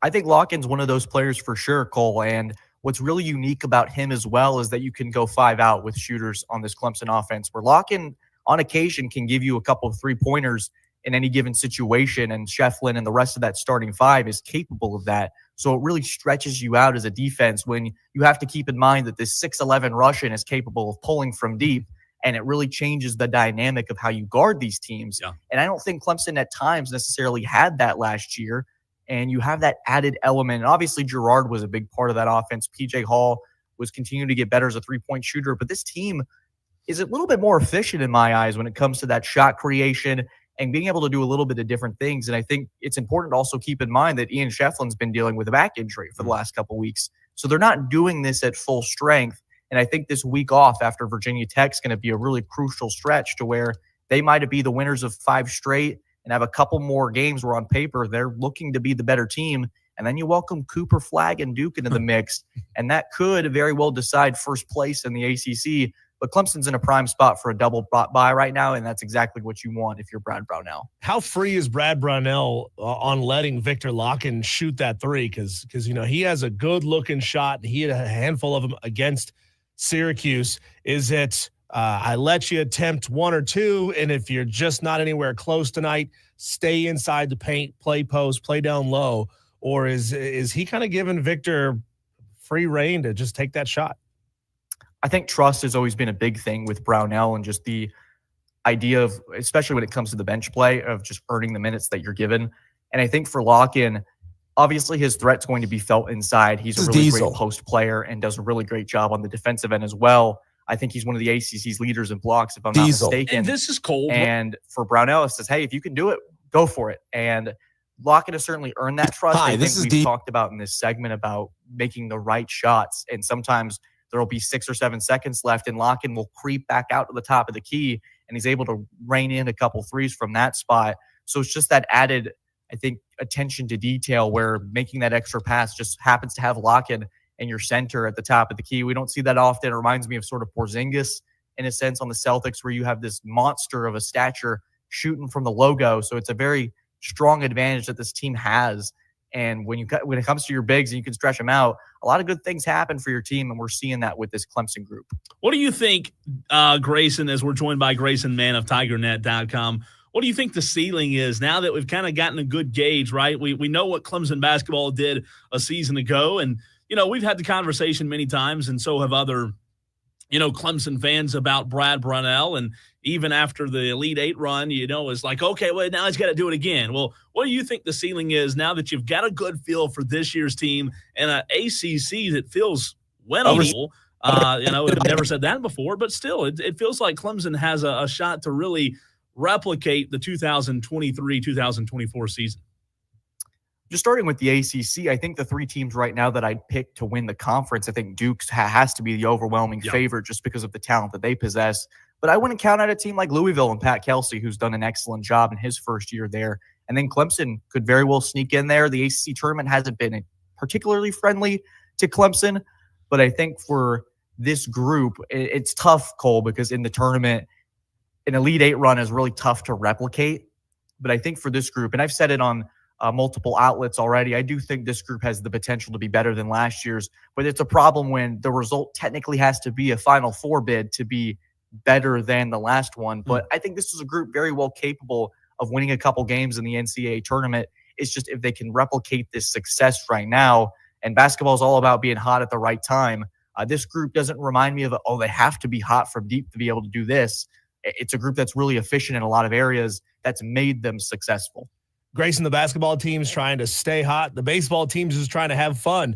Eric Bakich talked a lot about just trying to make this season as fun as possible for his players. He talks about how players are able to play more free when they're out there having a lot of fun. We know that they've had that tie-in with the Savannah Bananas. Are we going to see like hijinks in the dugouts? Are we going to see like Mr. Baseball lighting guys' shoelaces on fire? I mean, how's Eric Bakich going to sort of balance that fun with getting his guys focused when it's time to focus? Right, and classes in session. Spring training has begun this weekend. And it's really funny, Bakich mentioned that exactly right there, Diesel, about there's been a lot of fun for the last couple months. You have people riding out on horses for a walkout, and the Savannah Bananas coming into town, people doing backflips. It's been a really entertaining, from just an outsider's perspective, to watch this team grow. And Bakich said that was important to make these kids feel like they're young again and try to make this sport as simple as possible before we talk about swing angles and all this meticulous stuff that comes with the sport. And he feels like if you can get them to play free, that rest of the angle, the details, all that stuff becomes a lot easier to embrace. And I was talking to somebody yesterday about this, just Bakich's understanding of NIL and trying to retain these players' individuality while still maintaining a culture about the team and putting the team over the self. And it's just been really fascinating to see in year 3, he continues to address presentation. There's a new script by home plate. There's a lot of things happening at Doug Kingsmore that I think fans will be excited about. And so there's just a real right combination that Bakich understands about where this program is and the expectations of where they can be in the summer and potentially in Omaha. When you talk about those additions, one of them being wet and pleasing to those who are thirsty, Grayson, you talk about having a home field advantage, and throughout the postseason last year, I mean, I even talking about the opposing bullpen being moved. I snuck down last year during the Coastal Series, and right there where the fans gather behind the Coastal bullpen, on the opposing side, it is intimidating. But Bakich talked about wanting to make that more intimidating. Add in beer sales. He said, I want the beer drinking crowd at these games. It seems as if, kind of going off of what you guys were just talking about in your answer, that Bakich is willing to do whatever it takes, even if it's alcohol sales, to get fans in the seats. Yeah, there might be some Michelob Ultras or something by that visiting dugout. He said it was way too comfortable over there for opposing teams, and I'm sure he wouldn't mind a fan or two that's maybe a little inebriated to be going over there and chirping, but all doing it at a responsible level, of course. Yeah. But it's going to be quite the interesting spring, Cole, when you introduce that aspect into any sort of college venue. But for me, I'm curious to see how it all unfolds from the press box at Doug Kingsmore. Real quick follow-up to that. Is there any other sports? What other sports right now? And I just thought of that when you said that, when you talk about beer sales at Clemson baseball. Is Clemson baseball setting a precedent when it comes to beer sales? I don't have all the information as pertains to alcohol sales. I've heard some musings about potentially Death Valley being a spot, but again, I have no information that would confirm or shut that down. But I do think that I've seen other universities, I've seen my friends begging for it to happen. So at some point it probably will. I don't have any information whether that's true or not, but it wouldn't shock me if we see in a couple years, months, days that, hey, Death Valley, go get your beer sales on. So maybe we'll see. Grayson, we were talking earlier in the show about, Shane Beamer's new contract, his $8+ million a year contract, and the expectations having to rise to go with that new chunk of money that he's getting. Can you talk about Eric Bakich's now, I guess, floor minimum expectations of where Eric needs to have this program year in and year out is a regional, just getting into a regional enough, is hosting now the floor, is making a super now the floor for this program. You know, David and I talked about it on our podcast this morning that he spoke with someone on the team saying, hey, just give it to me straight. Is this a team that's set for Omaha? And the response was not BSing you here. If we don't make it to Omaha, either the coaches screwed up or we had a lot of injuries. So there is high expectations for this group to get to that next step. And you've seen a really incremental look at how this team has grown under Bakich. It's the regional host after going on an absolute tear after starting out pretty poorly in year one. Then year two, you're a super regional. You have all that controversy. I was with Cole watching that Florida series in hot Clemson summer, and Bakich getting the crowd fired up. But this could be that pivotal year where they make that next step. For me, it's going to be about that pitching staff. They're going to be loaded on offense. They brought in a pretty fantastic transfer class that's going to bring that starting 9 just a little bit more juice. But it's going to be about building around Aiden Canuck and seeing how this group can add a Friday starter. Who's going to be that guy that can carry the load? And once Clemson gets into that sort of battle in these series, because this is going to be a team in the regional, super regional again, and that's the expectation. But once they get into those battles where the bats aren't as hot and you have to win those 2-1s, those 3-2s, can this team do it? We're going to find out pretty soon. You know, I said last year that Clemson baseball, and you look at how many games, Grayson, they had to come back and win. I said that I thought Clemson had to do a lot of the chasing a year ago. And in order for them to your point, make it to Omaha, I think they've got to be the chased this year. So I think that the comeback wins are great, but you got to handle business when you can. So it's going to be a lot of fun. Grayson, you're the best. Appreciate your time, man. And we look forward to doing it again soon. Absolutely. God bless y'all. Take care. Thanks.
All right, I've got a stat, Diesel, that I want to give you, Tolos.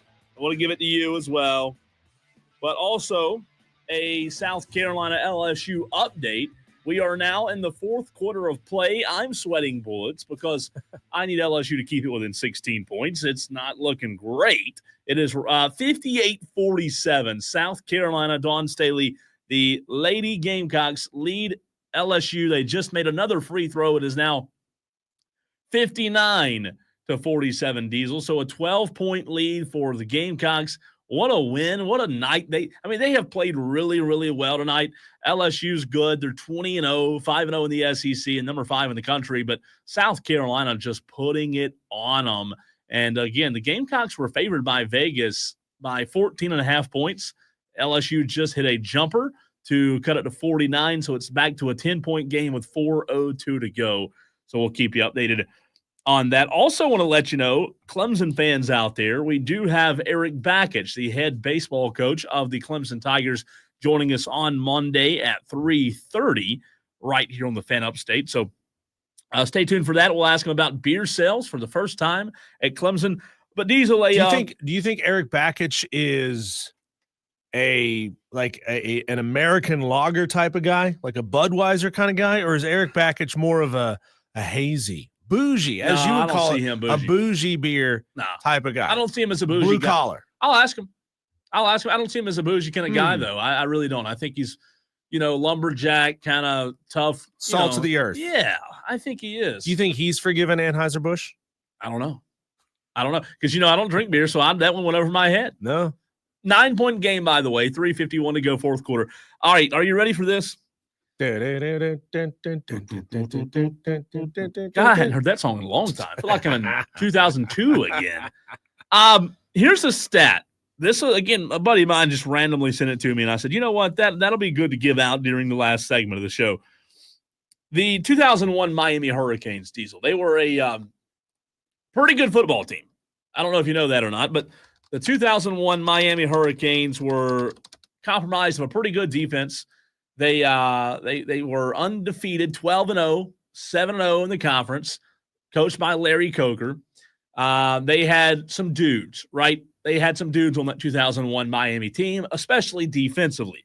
Here is the stat that I am going to give you to close the show today, and I hope that you are sitting down or somehow can understand this stat and make it make sense. The 2001 Miami Hurricanes would have gone 8-4 instead of 12-0 if the offense never scored a touchdown. Wow. Think about what a lot I of defensive just scoring, said. a lot of pick sixes, Diesel, a lot of scoop and scores, special teams, kick returns. Wow. I'm going to repeat that. In case you told the 2001 Miami Hurricanes would have gone 8-4 if the offense never scored a touchdown. That is the craziest statistic I've ever heard in my life. They obliterated everybody they played. 33-7 over Penn State, 61-0, 38-7, 45-3, 38-0, 59-0 over Syracuse, 65-7, 37-14 in the national champion in the Rose Bowl. Had a tough one against Boston College. Almost slipped up and lost. 18-7 was the final. And Virginia Tech was a 2-point game too. So wow. That stat though, man. Talk about being all over the place scoring wise. I mean, just absolutely suffocating defense. Again, we'll have to dive in to see what their defensive statistics were, but that you've never, again, 8-4. They'd have gone 8-4 if they would have never scored an offensive touchdown. I mean, some people consider them to be the greatest college football team in history. They scored 512 points. Listen to this, which is 42 a game, while yielding only 117 points, which is 9.75 points per game. They beat opponents by an average of 32.9 points per game, the largest margin in school history. DB says that was back when college football was awesome. Wonder if men were men. Yeah, I mean, wonder if Madcraft is Miami Hurricanes. He's not even toe-lowing. Cole, one final little thing for you. If you were considering getting in your jet plane and flying up to Charlotte as the show is over, I did consider to go see the Hornets host the Trailblazers, don't bother because they're going to lose. LaMelo Ball is out with a wrist injury. Brandon Miller out with a wrist injury. Miles Bridges day-to-day with a back injury. Trey Mann out. Grant Williams out. Cody Martin day-to-day with a groin issue. Seth Curry day-to-day with an ankle injury. Who's even playing for this team this week? Why didn't we get a call? That's right. I mean, I'm sure they could use a couple of pudgy 6 foot nothing dudes out there. Yeah, they could have. It's better than playing a 4-man rotation. All right, here we go. We're down to the stretch. 2 minutes and 19 seconds. It's a 10-point game. I need LSU to keep go. Please go in, Ball. Please go. Oh, no. I need them. There you go. All right, 8-point ball game with 2:10 to play. I need them to keep it within 16, Tolos. Wire to wire, Diesel and Cole Bryson. Check out the podcast anytime, anywhere on the free Odyssey app. The whole show will be uploaded for you momentarily as we wrap things up here on the Fan Upstate. You can also check it out at thefanupstate.com. Back on Monday, Eric Backus joining the show.